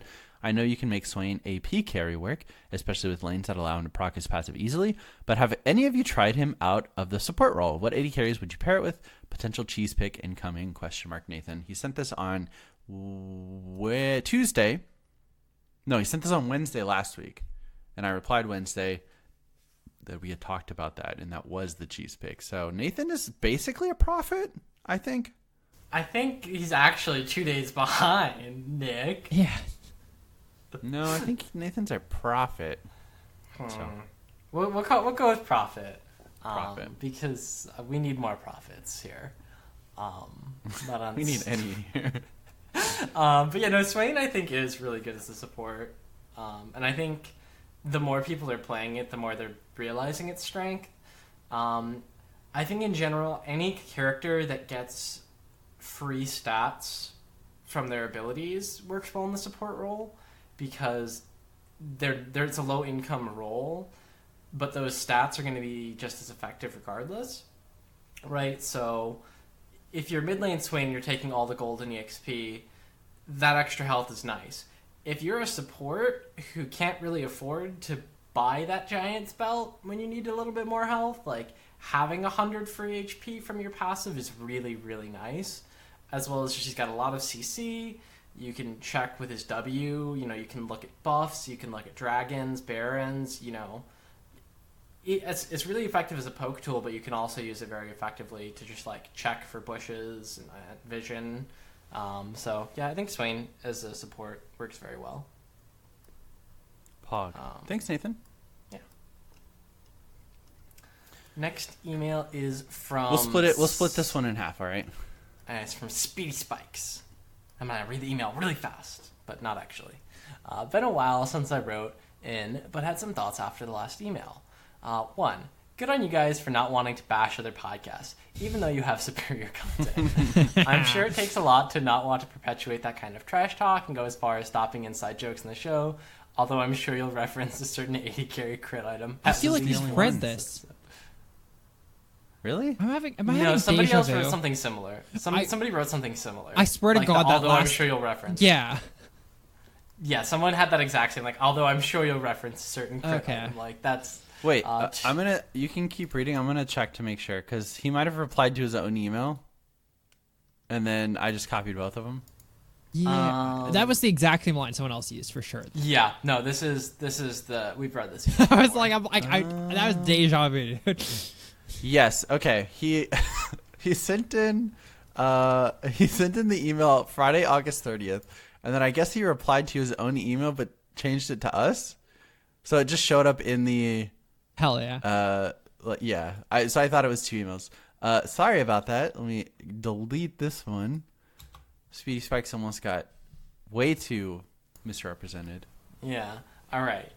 So, hopefully you got the Patreon. I couldn't add a message to it or anything, but it's essentially a thank you for your dedication to the podcast and the community. If you guys were closer to me, I'd offer to buy you lunch or a drink. So here's the next best thing. 2. Well done sidestepping the reference to that pesky 80 crit item. I was hoping you were going to read it fluidly and have it sound like it, but you guys were too big-brained. 3. Potential cheese. Leona Jungle. Played a game of it last night after being challenged by someone in Champion Select. Needless to say, I don't turn down a challenge and insta-locked it. Was pleasantly surprised by how effective it was. Granted, I was going up against a Vladimir jungle and didn't have any early game pressure in my own jungle. It was honestly some of the most fun I've had in a long time. Great engages, insane tankiness, and I'm sure very tilting. Let me know if you try it out. Best, Speedy Spikes. God, I wish I could play against the Jungle Vladimir every game. So, a couple comments here. I think Leona, in general, was one of the first characters I did a cheese pick of. And I played Leona in every role. I played full AP Leona mid, tank Leona top, jungle Leona, crit 80 carry Leona. I played every version of Leona I could for, one of my first cheese picks, doing, research for it. I think jungle Leona is one of the best ways to do it. That being said, I think we all died when you said I was up against a Vladimir jungle. That just feel okay. So that was a free game. Yeah, if I came in with a cheese pick and I was like, all right, Aiden, today's cheese pick, we have AP Nar. And he says, that's dog shit. It's like, but you play it into AP Shen. And he's like, oh, okay. Now it's Yeah, viable yeah. because you don't have an opponent. I mean, I don't think Leona Jungle is that bad. Her clear is pretty fucking terrible. But Yeah, her her ganks clear are is garbage, actually top tier. It's insane. Leona Yeah. has so much CC. If she could proc her own passive, I think it would be viable. Yeah, not being able to proc her own passive, I get why she can't, but that's, I think, her big limiting factor in Yeah. a lot of ways. That being said, I think Jungle Leona definitely can work. You just have to be really good at that constant gank pressure, play style. And not be afraid to run to the same lane 5 times in 30 seconds. Not be afraid to gank top lane, go into the river, and come back around through try. Yep, exactly. Thank you, Mr. Spikes. Next email is from Noah. He says, hey guys, my name's Noah. I've been listening for about a year now. I love how much content you guys cover in each episode. I have one quick question for each of you. Feel free to answer rapid fire canon. Rapid fire, comma, or parentheses canon, so that it doesn't take too much of your time. Who would you buff, nerf, eliminate from the game right now? You don't even need reasoning. I would buff Galio because I'd like to have him as a support once again. I would nerf Malphite because, wow, he's busted now. I would eliminate Pyke because I'm Hook Magnet. Thanks, guys. Keep up the great work. Best regards, Noah. I think I'd buff Lucian. Just like a little bit. Just a little bit. I'd probably nerf Riven. Fuck Riven. And then I think I'd eliminate Yasuo. All right, Nick, He breaks I the think rules. We're on somewhat similar wavelengths. I would buff Orianna because I love when Orianna is like a staple mid laner, and she kind of always is. But I want to see kinda low tier Orianna right in now. the game. Yeah. She's not great, but like she's always playable. I would like to see her as like a staple mid laner again, though. Bring her back to the good old days when she was the best mid laner for 3 years straight. I would probably nerf Kassadin, because fuck that character. I don't think that there should be characters where it's just like, oh, Where you can dog restore shit. 35% of his mana? Yeah. His W most broken part about that character, not the dash that does 1,000 damage on a 2 Ooh, second actually, it's a cooldown. blink, my friend. No, it's a dash. It's a blink. It's a tumble. And I would also eliminate Yasuo. Because that's just my moral duty. From a utilitarian perspective, Yeah. what's the way I can benefit the League of Legends community the best? Remove Yasuo players from the game. So that's my answer. I think Aiden had stepped away for a moment. Aiden had to use the bathroom. That's So. not what he said in his message. That's not what he said. Should we read his message? I think you should, yeah. No, I don't think we should. Okay, so we'll move on to the yeah. next email. Thank you, Noah. This one's from Lil Barnabas. We haven't heard from him in a while. Hell yeah, little Barnabas. Yeah. He says, hey fellas, I was listening to you shit on Yumi's dumb band line, and it reminded me that since my computer is made of several potatoes and powered by other potatoes, I can barely run the client, let alone have sounds in there. It doesn't impact my gameplay at all, but it's certainly something I'm missing out on. My question is, what is something about League that you wouldn't change, that wouldn't change the game at all, but would be a bummer if it was removed? Okay. So, first of all, I think having game sounds does impact your gameplay a little bit. Yeah, this is tough. It's really minor because I'd say the only thing that actually matters is that there are some abilities that you can cast into fog that the only indication that they've hit an enemy is the sound effect. Now, typically that's not a situation that happens often. That being said, there are also sound effects when people are in vision that allow you then to move your eyes somewhere else on the screen. You know, I've thrown my Ezreal Q. I don't have to watch to see if it lands. I can be focusing maybe on looking for my next last hit, and based on the sound effect, know whether or not that it's landed. I'm probably looking too, but I do think the sound effects help with that, in that confirmation. That being said, to the actual nature of your question, what is something that wouldn't impact gameplay, but you'd be disappointed if it was removed? I'm going to say... You want to read the rest of it real quick? This podcast cakes. Your boy, Lil Barnabas. And here's a picture. He links as a picture of his bunny. I gotta click. Yeah. I'd like to draw your attention to Exhibit A, that little toe in the bottom right. Yeah? Do you think that's Barnabas's? 100%. You think so? He's sitting on the ground, like In the like cage.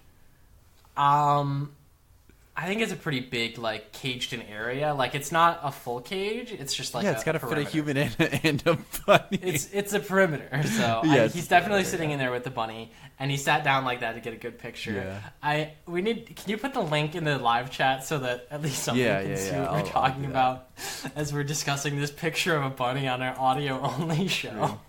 Look at those ears, though. Yeah. They're It's huge. a good-looking bunny. Yeah, it's a quality bunny. 5-star eats for that bunny. As for something that I think they could remove, man, I wouldn't be disappointed, but I've already decided this is my answer. If they removed the non-colorblind mode, if that still exists, Yeah, I could see that. like if everything was just a colorblind mode, I think that'd be absolutely fine. And I think it's funny because, like, when they came out with it, so many people are like, "Oh, it just looks better." Yeah. Just switch to it. Like, that's what I did. I play in colorblind mode. Yeah, I Sorry. instantly swapped. Gray screen because I'm always dead. Yep. What other things wouldn't impact gameplay, but you'd be really disappointed if it was removed? I think honestly, like, specific interactions, right? Where Oh, it's like the- if like X the character Zyra talks stuff? to Y character, yeah, Sure. like. Or even, like, so I was talking more voice lines, but also just, like, the silly passive things where it's just, like, yeah, there's, like, Zyra, Leona, or, like, more than one ninja kind of thing. And I think they actually did get rid of a lot of those. They did, yeah. But, yeah, I think if they just got rid of, like, the specific voice lines, that would make me sad. Because, like, I love buying Locket on Braum. He's just like, a shield for my shield. Yeah, I think the only one that I am disappointed is the Rengar Kha'Zix one. Because that was super cool. That was so cool.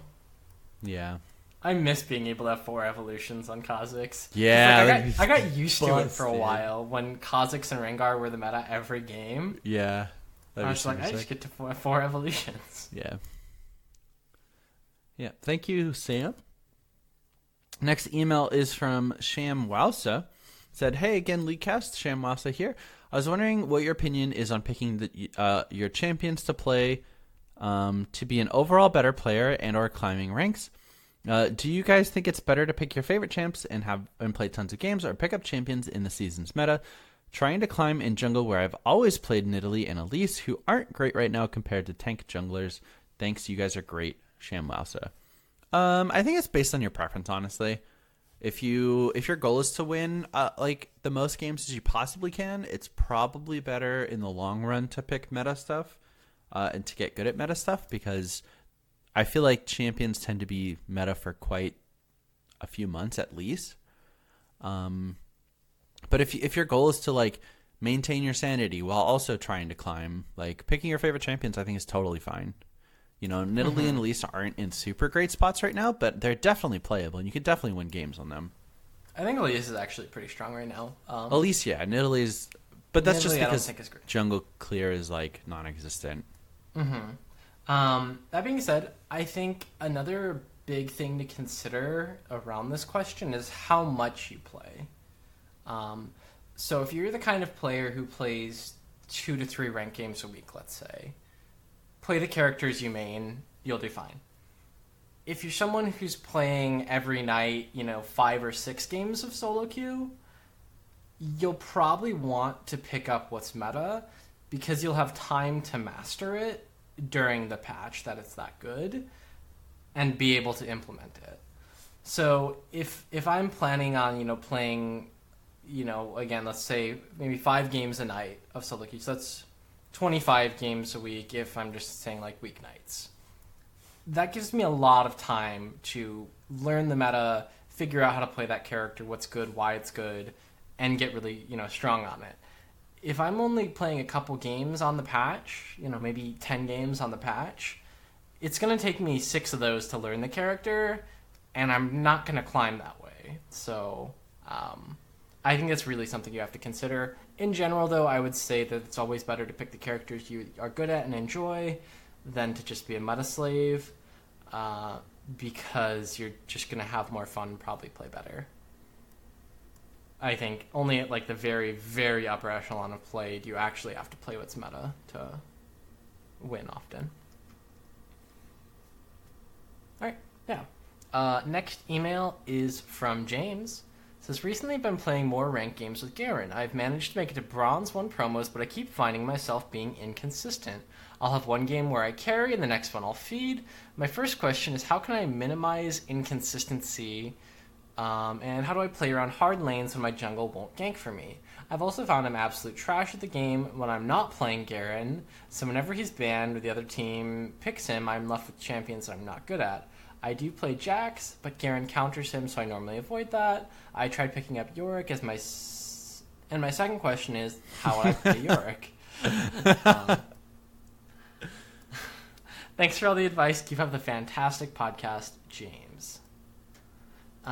Okay, so inconsistent play typically comes down to the fact that you are taking 50-50 plays.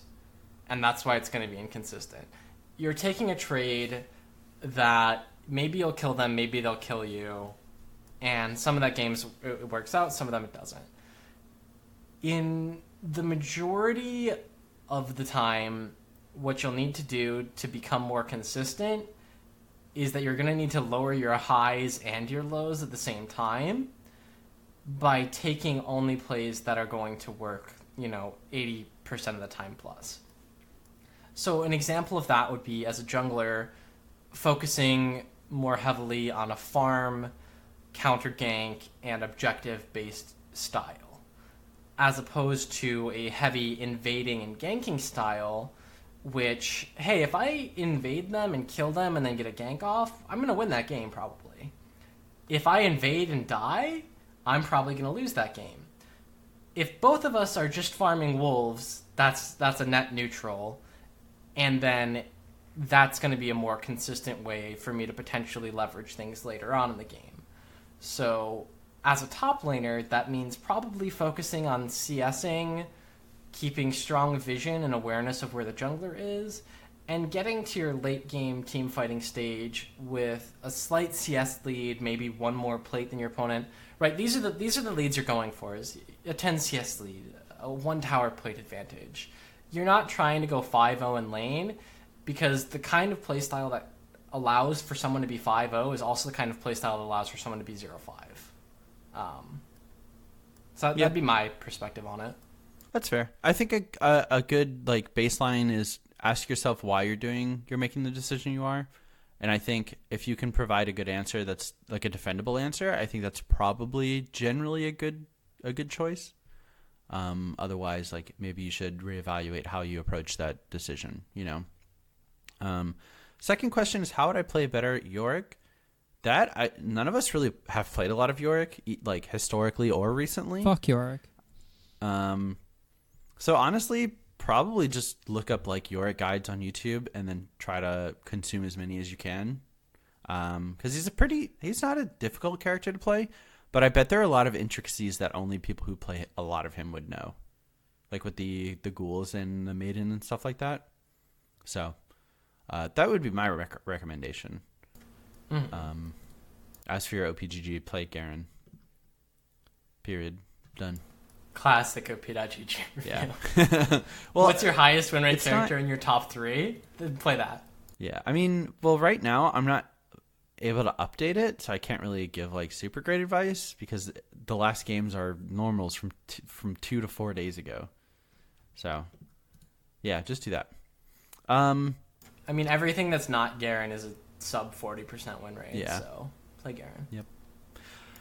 Next email is from iPower. And he has a Nocturne idea. He says, iPower here. I know at this point this comment is nearly a month overdue because it goes back to your conversation about Nocturne. I listened to that episode while driving one day, which gave me plenty of time to build on the idea of others. But after all the other emails, and by the time I got home, I had completely forgotten to let you guys know what I came up with. Picture this, you're playing support, probably Yumi, because of course you're playing Yumi, she's amazing. And you get your AD carry really fed. Nocturne clicks R on your AD carry from over the wall, much like his current R works, and the fog of war descends upon your team. A terrifying sound plays, and shortly after, vision is restored, but something has changed. Your 9-1 Jinx is now surrounded by a red mist, not unlike an elixir effect, and they're heading right towards you. She begins to auto you, each attack leaving behind a trail of black that speeds up her movement speed. She eventually kills you, and to your surprise, she gets excited and manages to pick off your underleveled jungler in mid before she vanishes in a puff of smoke. You see on the corner of your screen that Nocturne has killed 3 members of your team as well as Jinx. Colton, would you like to read from Jinx's perspective? Wait, hello?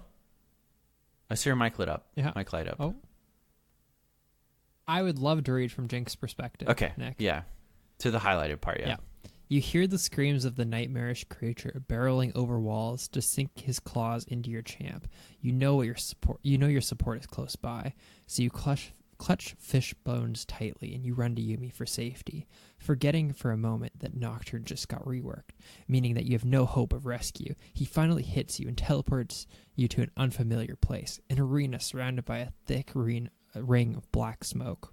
And in the center lies something from your worst nightmares, an AI Nocturne that is 4 times the size of a regular Nocturne, who is coming after you, not too unlike a boss fight at the end of Odyssey missions where you fight Kayn. You know that the only way out is to kill this Nocturne, who gets buffed every time the real Nocturne player, now controlling a demented version of Jinx, gets buffed every time the real Nocturne player, now controlling a demented version of Jinx on the Rift, kills one of your teammates. You begin to attack, but in only a second, you see him grow a little bit larger and start attacking faster. No doubt, because your Yumi has fallen in battle. Okay, enough of the story time, because I know you guys have other emails to move on to. Basically, in a more descriptive way, you ult someone pretty much the same way you do now. The fog of war comes down to incite confusion on the enemy team, since they don't necessarily know who got ulted. Once the ult hits someone, 2 things happen. Number 1, Nocturne takes control of the target with an animation similar to when Kayn transform, only much shorter, which is designed as a bit of a balance tool. You get to use all of their basic abilities with reduced damage, but your auto attacks leave behind a trail that speeds him up, similar to when you land your current Q, allowing the possessed person to chase people down. Or, the second option, the person Nocturne ulted gets teleported to an arena roughly the size of a Mord ult, but instead of the actual Mordekaiser, you are facing off against an AI Nocturne who is large in size and probably buffed a bit. The stats can be based on the ultimate level. If you kill that AI, you both return to your original location, but you're restored to full HP, and the Nocturne takes a percentage of his current health as damage. This would mean that beating the AI would easily set you up to kill Nocturne. When both of you return, if the AI manages to kill you, the Nocturne returns to his original location with increased stats of some sort that lasts until the person respawns, like Mordekaiser. But we'll take it even one step further. As I said above, if Nocturne kills a person while he's controlling an enemy, then the AI version of him gets buffed. Depending on how many people he has killed in that time, and assuming that his AI kills the trapped player, the buff he receives is multiplied by a certain amount, either the stats themselves or the duration. I know, it's a lot to go all at once, but I feel like this would be extremely refreshing. Nocturne would want to be a bit more selective of his targets, because you ideally want someone who can't kill your AI, but you also want to make sure that it's someone who you can control to get kills in order to stack the buff that you hopefully get once your AI wins. I also think that Riot has the ability to make some very challenging AI based on Odyssey, and I think it would be cool if they weave just a tiny bit of that into the regular Rift modes. I also think the change to the playstyle of grouping up whenever you hear Nocturne ult would be dramatically altered, because grouping up with someone that you know is close by could mean that you end up walking up and feeding player that Nocturne is controlling. Also, I don't think that you should be able to QSS your way out of the Shadow Realm, but I do think that it should be coded in a way that you could QSS as Nocturne is flying towards you. This shit is obviously too insane, and at least with my specification, it would have been have too many balanceable levers for it to never be overtuned or undertuned, not to mention the difficulty of bringing an AI enemy into potentially pro-level matches, but it sounds like a fun way to make Nocturne scary as fuck. Like his design seems to suggest he should be. Also, Yumi is amazing, and nothing you can say is going to make that fact anything other than 100% truth. Love you guys, and you'll I'll be back. And that was from a mental institution, because you think Yumi is good. I think that's a super sick idea. It is way too complicated. Like I couldn't. I think it's so your email is very long. And the idea is like super cool. Period. However, it's too complicated, I think, for League of Legends. And I think a good example of that is I couldn't like narrow this down and summarize it like nice and easy, because taking away any of your paragraphs would take away from the overall idea. But I think it's a super sick idea. I love the idea of you challenge someone to fight an AI while you're killing everyone. Mm-hmm. Mm-hmm. I think the biggest issue is that like that essentially just becomes like a 10-second CC. Right? Like not only are you removing one of their characters from the game for however long that takes, but you're still in the game. Right? Where at least in Mordecai's role, you're both out of the fight. In this one, it becomes an actual 4v5 while you're fighting that AI. And they're controlling you. So I think that's difficult. That being said, I think that'd be really hype for like an actual Odyssey-like game mode if like you're fighting off against Nocturne and he just like kidnaps one of you into like the dream realm or something. It's a really cool idea. I just don't see how it could really be implemented in a balanced way. Mm-hmm. Yeah, and I mean, again, the idea of possession is tough for League of Legends, because who's to say that you don't just run the Jinx into your own team? And it doesn't matter if she gets the kill or not, because then their hyper carry is standing in between, like in the middle of your entire team. Mm-hmm. You know? Which I feel like is not supposed to be the spirit of the idea, but how it would get used optimally almost every time. Yeah. But again, thank you for the really good email. Yeah, for sure. I love that intro where it's just the two. Yeah, setting up the two different perspectives. Yeah. Mm-hmm. All right. So again, thank you for the email. And next one is from We Shall Rise. Hey y'all, We Shall Rise here. First time emailer and just had a quick question for you. Started playing at the end of Season 7 and started my rank climb in Season 8. I went from Bronze 4 to my current rank of Plat 4. My question is, how long did it take for all of you to hit Diamond for the first time? I'm realistically hoping to hit Diamond in Season 10, and as someone with no MOBA experience before, I feel like this could be quite an accomplishment in only 2.5 to 3 seasons. It probably also helps that I play a lot more than I should.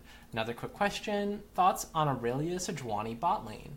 Played it a few times and it felt incredibly powerful. Anyway, thanks for the amazing content, and op.gg, he likes that as well. Again, this is from We Shall Rise. Thank you for the email. I'd say that's a pretty quick climb. Yeah. And that'd be pretty impressive. I think it took me 4 seasons to hit Diamond. I think it took me 5, yeah. Yes. I think I was Diamond. I think you were 4, Nick, because I think you're right 4? before me, yeah. Yeah. I remember I always used to be ranked 1 division higher than Aiden. Yeah. And then he got way better than I did.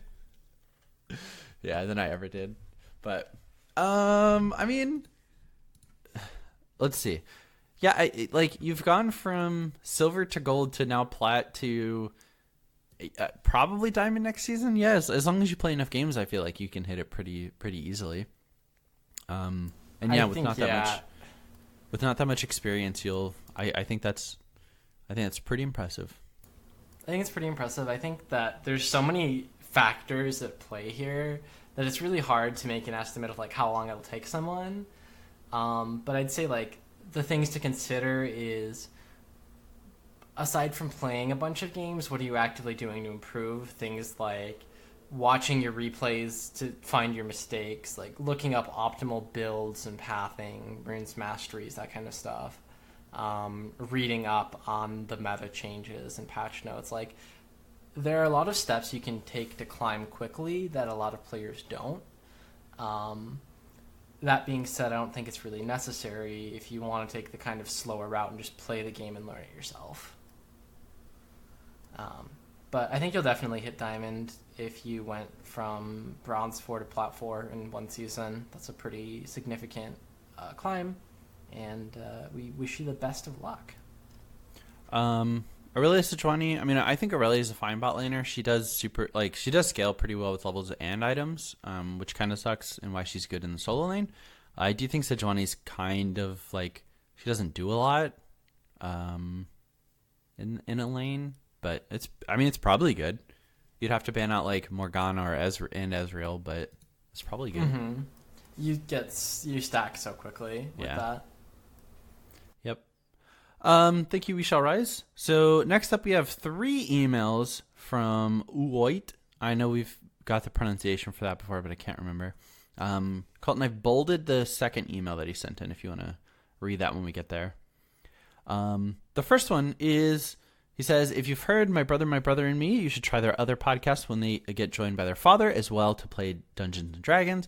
It's called Adventure Zone, and it's the best Dungeons & Dragons podcast I've found. And since comedians are making it, anyone can listen and love it. The first season is I've listened to twice. It's that good. I actually did recently start listening to Adventure Zone and quite enjoy it. It's pretty good.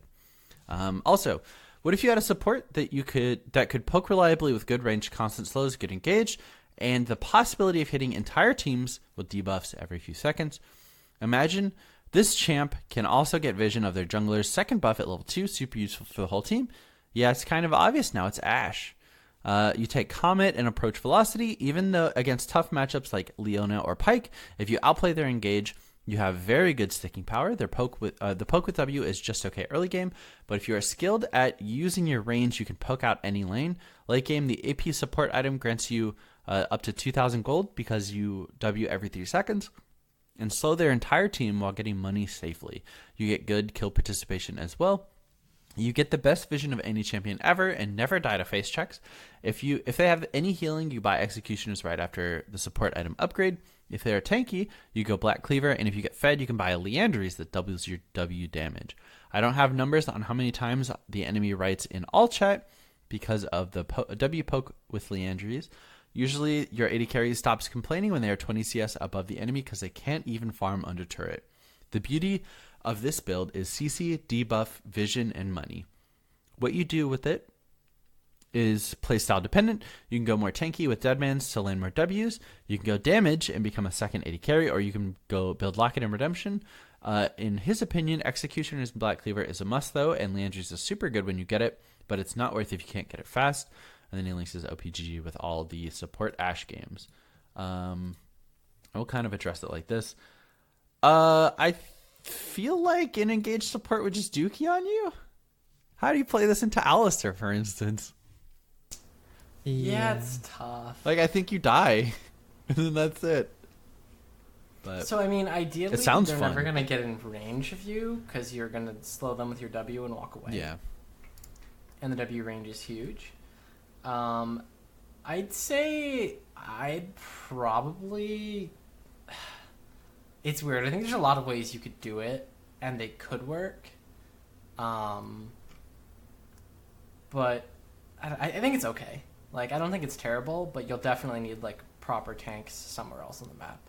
I do think it's matchup dependent. I don't... You say just outplay their engage, but if you don't have flash up, how are you going to outplay a Leona ulti? That's basically point and click at that, at that rank, or that point. I don't know.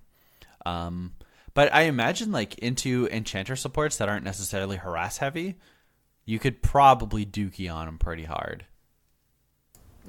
So, yeah, that was the first email he sent in. Yeah. Next email. I'm a bit behind catching up. I must say, though, I feel that Riot has become more cynical lately, too. After buying the last event pass, because I always do to support my game, I felt kind of cheated at the value. There was almost nothing of value to me other than the cake chroma, but I don't play nearly enough. I wrote a ticket saying my opinion and got a kind of, that's your fault and you shouldn't have bought that answer. I've become a lot more reserved when buying skins and stuff because of that, and I can't hide behind the reason of because the price is fair, or they want me to be happy long-term beliefs. Anyways, good luck, have fun. You. So, I think this is a little unfair to Riot. I don't necessarily think that the event pass is like the super mega value deal like it should be. However, if I'm not mistaken, you are able to see the entire like contents of like what you can purchase with the event pass before it even goes on sale. Yeah. So to say like you felt cheated because there was nothing of value to you, seems a little unfair because there are 150-ish champions in the game and they only have, one skin and a chroma. I guess one skin and let's say 10 chromas max, which is still a tiny portion like of the champion pool, that there are probably going to be event passes that aren't as worth it to you as other ones. But I do think like not buying it outright is probably the right thing to do, even if maybe I feel that this is the wrong reason for it. But yeah, and that kind of takes him to his next email. And it was, you will never convince me that Riot wasted so much money on the back end that they had to make people pay for it to stay afloat. And this is in reference to Eternals. They were going to hide existing stats behind a paywall from the beginning, and it's not like they don't benefit from more stats as well. If that were the case, with more stats, there's more understanding and better balance. Do you really think that of those 4,000 employees, they outsourced that back-end work, and it's a literal shock how expensive it was? How poorly planned would that be? Every player I know has bought above their share of skins to support a game for years continually. Riot became big and rich because people support their game out of love of the game, and they would continue to do that as well, I'm certain. I don't mind pricing, but when it feels like they try to get your money and more as fast as possible with no thought of ethics or their players, it feels wrong. Riot is a company, and it's naive to think that they will stay the same forever. Every company will try to maximize their profit, of course. If they get backlash, they tell some sorry excuse of expensiveness or whatever, and half the angry people believe it. No risk, high reward. Also fix existing bugs in servers before upgrading backend to get paid for zero value stats. Saying we look back on bugs with fondness is like me saying I look back on military service with fondness. I do, but I hated it when I was there, The human mind can look back on anything with fondness if enough time has passed. I don't know much about gambling, but to say that everyone does it worse doesn't make it ethical either. I didn't know it was that big of a problem, and I also think it's a patenting fault if that's the case. Parenting fault if that's the case. I think that's it. Sorry, SFTLE. Sorry for the long email. Ooh, white. So I want to preface this by saying that I believe that the vocal minority opinion of Riot becoming greedy and cynical and having like pretty tasteless business practices recently is a little unpopular. Maybe is the minority, and it is not an opinion that we all share on the podcast. So it's gonna seem like for a little bit that we're kind of shitting on your opinion. But I think that's just because we are on the other side of the spectrum. Yeah, and we can. So I think that it's important to just feel like this is your opinion. We have our opinions, and we can talk about them in a non-attacking way. And I think that the more open people are about these conversations, the less torches and pitchforks we'd see being raised. Yeah, for sure. But like, please don't feel like we're like picking on you in particular. We're picking on this opinion, and I'm not picking on it. We're like arguing against this opinion because it doesn't fall in line with our own. But I don't know, like, do these stats benefit you in any way whatsoever, like, in the game? Like, are you using these stats to make gameplay decisions? I did see some stuff of like, oh, you can check Fog of War with stuff that you normally couldn't, which, yes, that's problematic, like, and absolutely should be changed. That being said, like, these don't do anything. Like, I'm not making gameplay decisions based on this, I suppose. Like I would be for Dota Plus, for instance, where you can, I don't know, see stat breakdowns of like how much damage you took specifically, like the time you're taking it, you know, as opposed to when you die. So I think the argument that Eternals is unethical is kind of ridiculous. Because it is just stat tracking. I will make the argument that I don't think Aiden or Colton necessarily agree with to the extent that I do, but you pay for stat tracking in literally every other game ever. You just don't pay for it up front. Like with Overwatch, you know, they have probably the most unique stat tracking of any game of recent memory, at least. But you're paying for that with the, at the time, $60 buy-in price. And on top of that, with all of the, like any loot boxes that you purchased.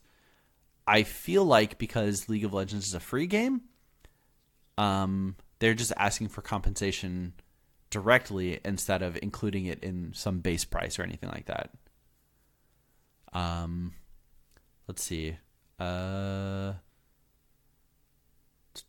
Trying to, I mean, I think like we can only take Riot at their face value. And if they say that this cost them a lot of like money for back end like server stuff and work, like I think it's a little disingenuous to not believe that until anything comes out to prove otherwise, because then I do think we get into the cycle of Riot says something, Riot must be wrong because it is not what I want, and that's not a healthy like mind state to be in, I guess. As for bugs, I like, again, bugs are going to exist in literally every game ever permanently. Like there's no bug free game, period. Minesweeper, no bugs. I'm sure there are bugs Checkmate. in Minesweeper. Checkmate. No, like, probably are, yeah. Yeah, but it's like, yes, Riot isn't intentionally leaving in those bugs because they think it's like, because they're too lazy to fix them. I'm sure with how complex League of Legends is, that it's incredibly difficult to identify the cause of a bug and fix it as quickly as everyone wants them to. And I personally have not had any server/client issues. So anecdotally, I think Riot's doing a great job with the client. Mm-hmm. Like that, granted, that's not fair because a lot of people do have issues, and I've seen people who have those issues, but to me, game runs fine. Game runs great, no complaints whatsoever. I don't have any bugs. Occasionally I'll have to restart my client, but that is so low on the list of like issues for me. I have no problem with that whatsoever. Mm-hmm. Yeah, I don't think it's unreasonable to assume that you have to restart the client maybe like once a week. I mean, I like, even if that. I think it helps that I don't leave my client like logged in all day, and if I've been logged in for a couple hours, I'll just go ahead and restart it. But I don't know, like I don't have those issues. So I don't have that outrage, I guess. I can understand it being frustrating, but it's not there for me. And then finally, yes, like loot boxes probably aren't ethical, but currently they're legal. And I think the only way to draw like ethical, I don't know, conclusions about it is to compare it against something else that is still there, and comparing it to other things like CSGO or Overwatch or Dota is a good way to put it into perspective of like, these don't actually, like, yes, it is probably not good because it is probably too close to gambling. I personally don't have an issue with it, but I'm sure my opinion would change if someone in my life had been like impacted by it detrimentally. But yeah, and I think one of the things that's really hard to get into is when you're having conversations of what is ethical, when it comes down to because it, it's subjective. It's subjective, and in the real world, in a lot of ways, it just doesn't matter. Like, as much as that sucks to say, what matters in the real world is what is legal. Because businesses, as entities, are not charged by their stockholders to be ethical. Their sole purpose is to make money and provide value for their shareholders. And I don't believe that that is an ethical pursuit, but it doesn't really matter because that's how the world works. And the world as a whole is not out there pursuing ethical virtue. They are pursuing individualized, like, pleasure and satisfaction. You know, I am not doing everything in my life to make the world a better place. I'm trying to have an enjoyable existence for myself. And if that also means helping others sometimes, yeah, absolutely. But, like, when I get my paycheck, do I say, okay, cool, let me split this up evenly with every person I know who's in need right now? I say, no, I'm going to put this into my retirement fund because I want to have a good retirement, right?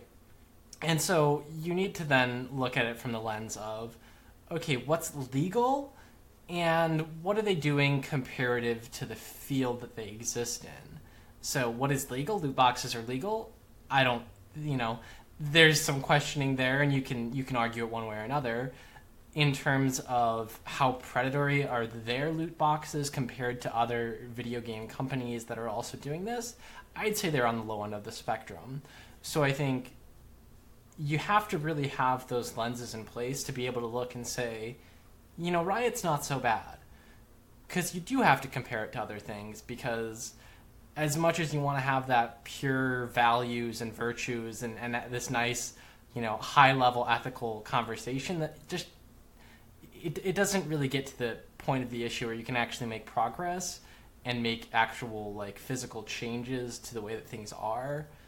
And so, I don't know. I feel like saying, yeah, they're doing better than the other people is a much more accurate representation of this is how things actually are. And if everyone is trying to just be a little bit better than the average, that's going to bring that average closer and closer and closer to a point where they're actually making these choices that you can look at and say, oh, I'm happy that they made choices this way.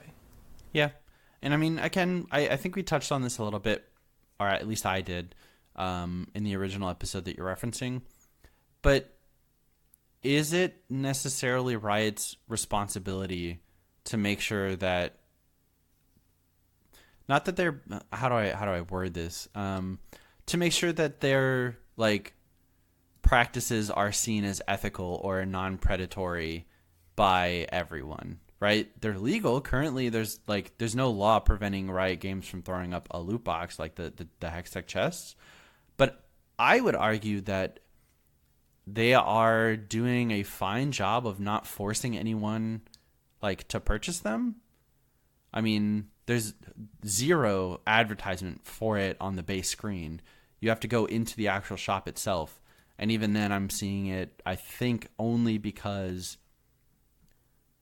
I have to scroll down a little bit to see it, and I'm only seeing the capsules for the Star Guardian event that's currently happening, which I think you have better than average odds with anyway for getting good stuff.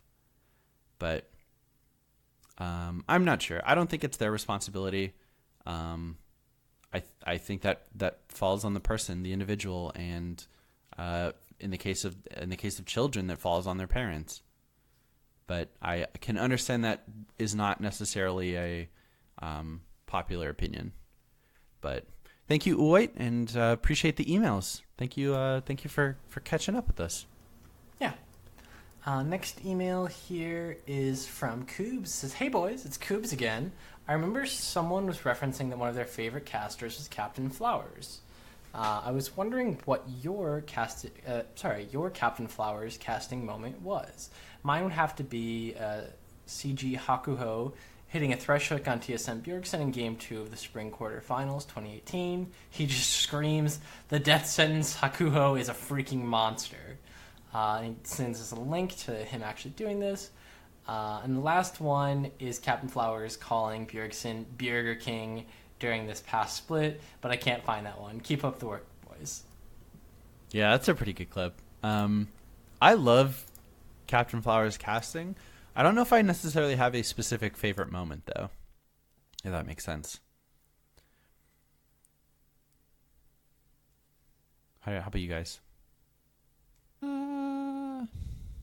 I don't know if I have one specifically for him, but I don't know. I'm a fan of most of the casters, honestly. So it's like hard for me to pick out specific moments where I'm like the caster made this moment more so than the actual play itself. Yeah. I tend to gravitate towards actual plays themselves that I can list off. Like, this was a really cool play. This was a really cool play. And obviously a good shoutcaster lining it up makes that even better to watch and experience. But I think that, you know, the Faker Ryu 1v1 Look at the moves.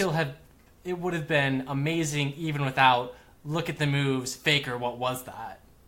Now, look at the moves, Faker, what was that?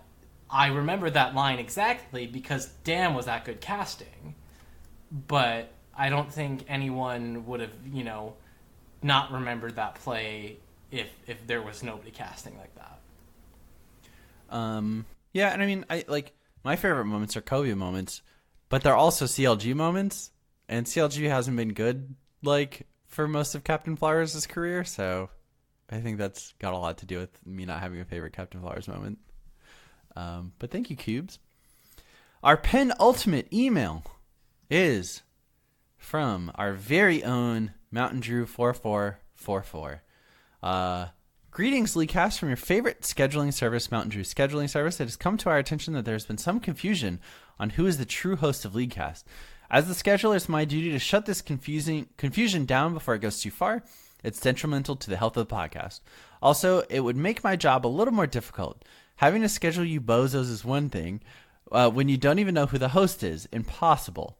So, to fix this problem you are all definitely having, I have decided to dedicate this whole question to the real host, Nick the King Cooper.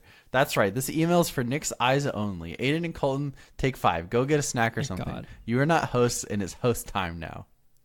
All right, I'll call you guys back in, all right? Oh, they're already going. Okay. Hello, Nick. Long-time listener, first-time emailer here. I have 2 questions mainly to ask. Number 1, you know how you can look at cheese and it can look nasty and smell awful? For instance, Limburger actually has the bacteria in it that is responsible for the bad smell humans give off. This is why people often say it smells like stinky feet. However, if you were to consume said cheese, you'd find that it actually tastes pretty decent, diminishing those serious doubts you were having from just looking at it. Now, take that and apply it to a pick and league. Call it a cheese pick, if you will. A pick that sounds awful at first, but if you tried it, it might actually be good. That being said, what cheese pick would you recommend? I'm gonna say Glacial Augment Swain.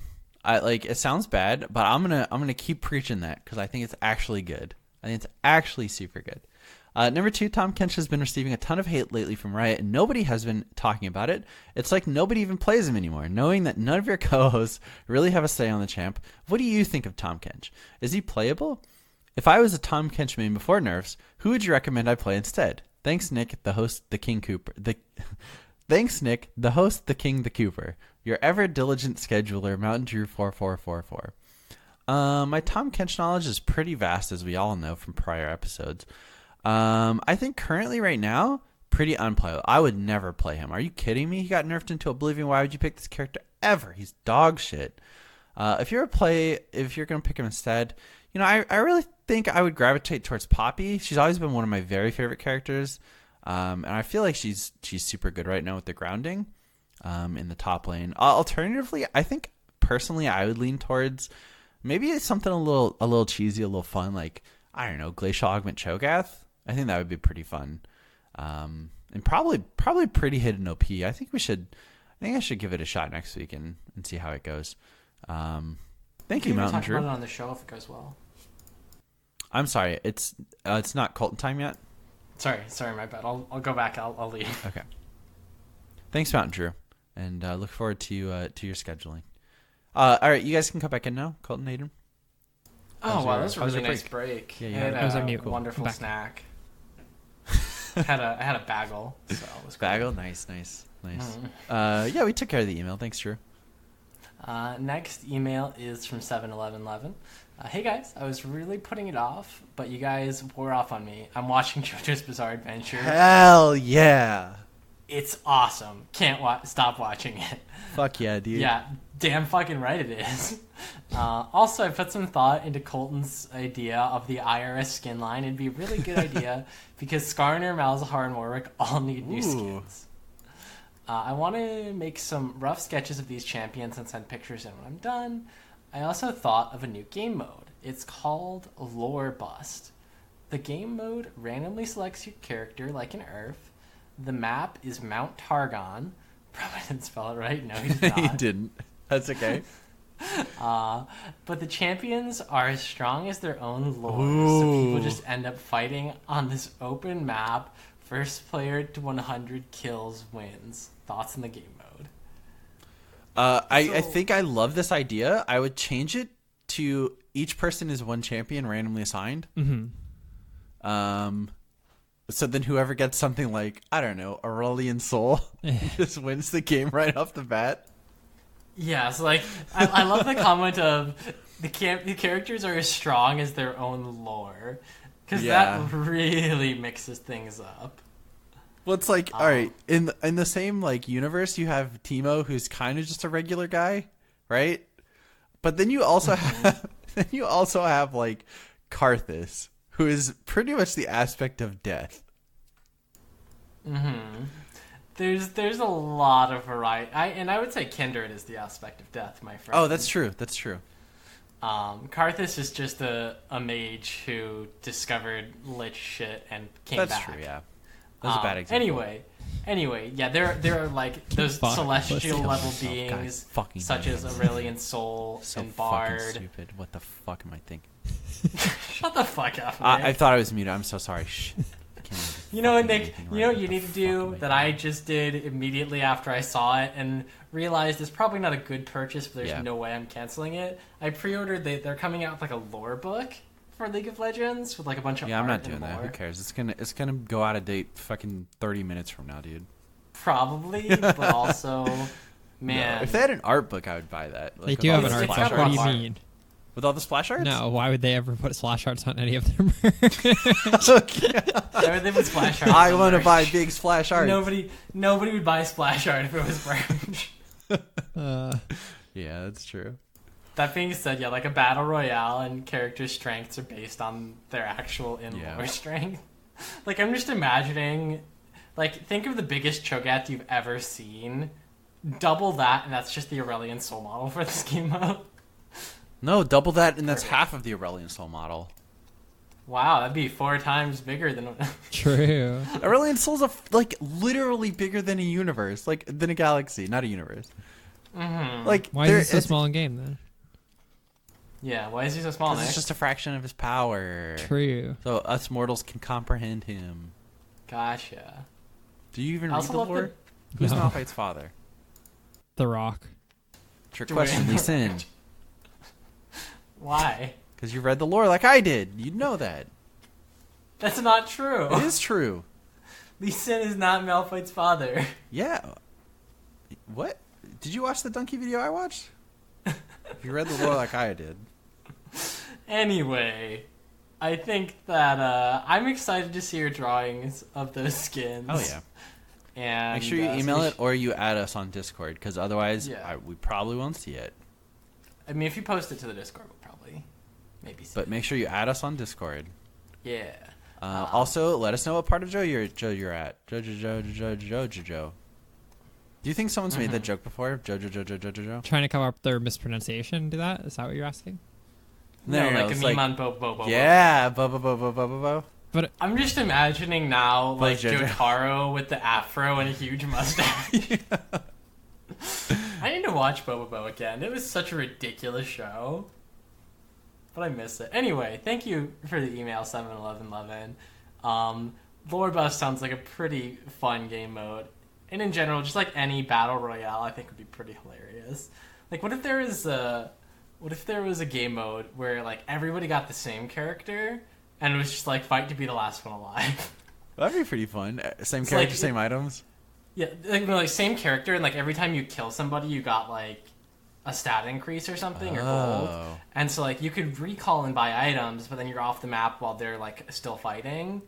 And so like, hey, you can chill in Fountain all game if you want, but then you're gonna have to fight a Vayne who's got 3 items on you or something. That'd be pretty fun. I think it'd be a fun game mode if it was like maybe 8 players, because then you could have like the 4 corners and then top, bottom, left, and right as like individual fountains, and it's just like everything's happening in the middle.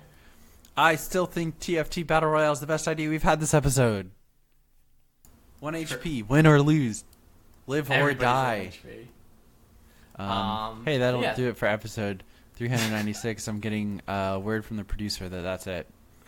So thank you all for Getting listening. Cut off. We're out of Yeah, time.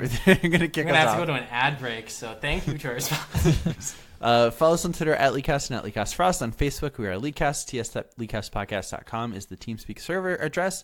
Alternatively, you can join our Discord by checking out our website and clicking on the little widget. Our website is leakcastpodcast.com. You can also send us an email to mail@leakcastpodcast.com asking for the Discord link, and I'll get that back to you as quickly as I can. You can also email us for about whatever. And then check us out on Twitch, twitch.tv/bluebasket/KingLardout. And then occasionally in our Discord when Aiden randomly decides to go live. And then on Patreon, you can support us, patreon.com/leakcast. Thank you all for Fill out the listening. Google form, We'll you fucks. Yeah, fill out the Google form, you hacks, you hackers, you fricks. That'll do it. Thank you all for listening. Goodbye. Bye. Bye.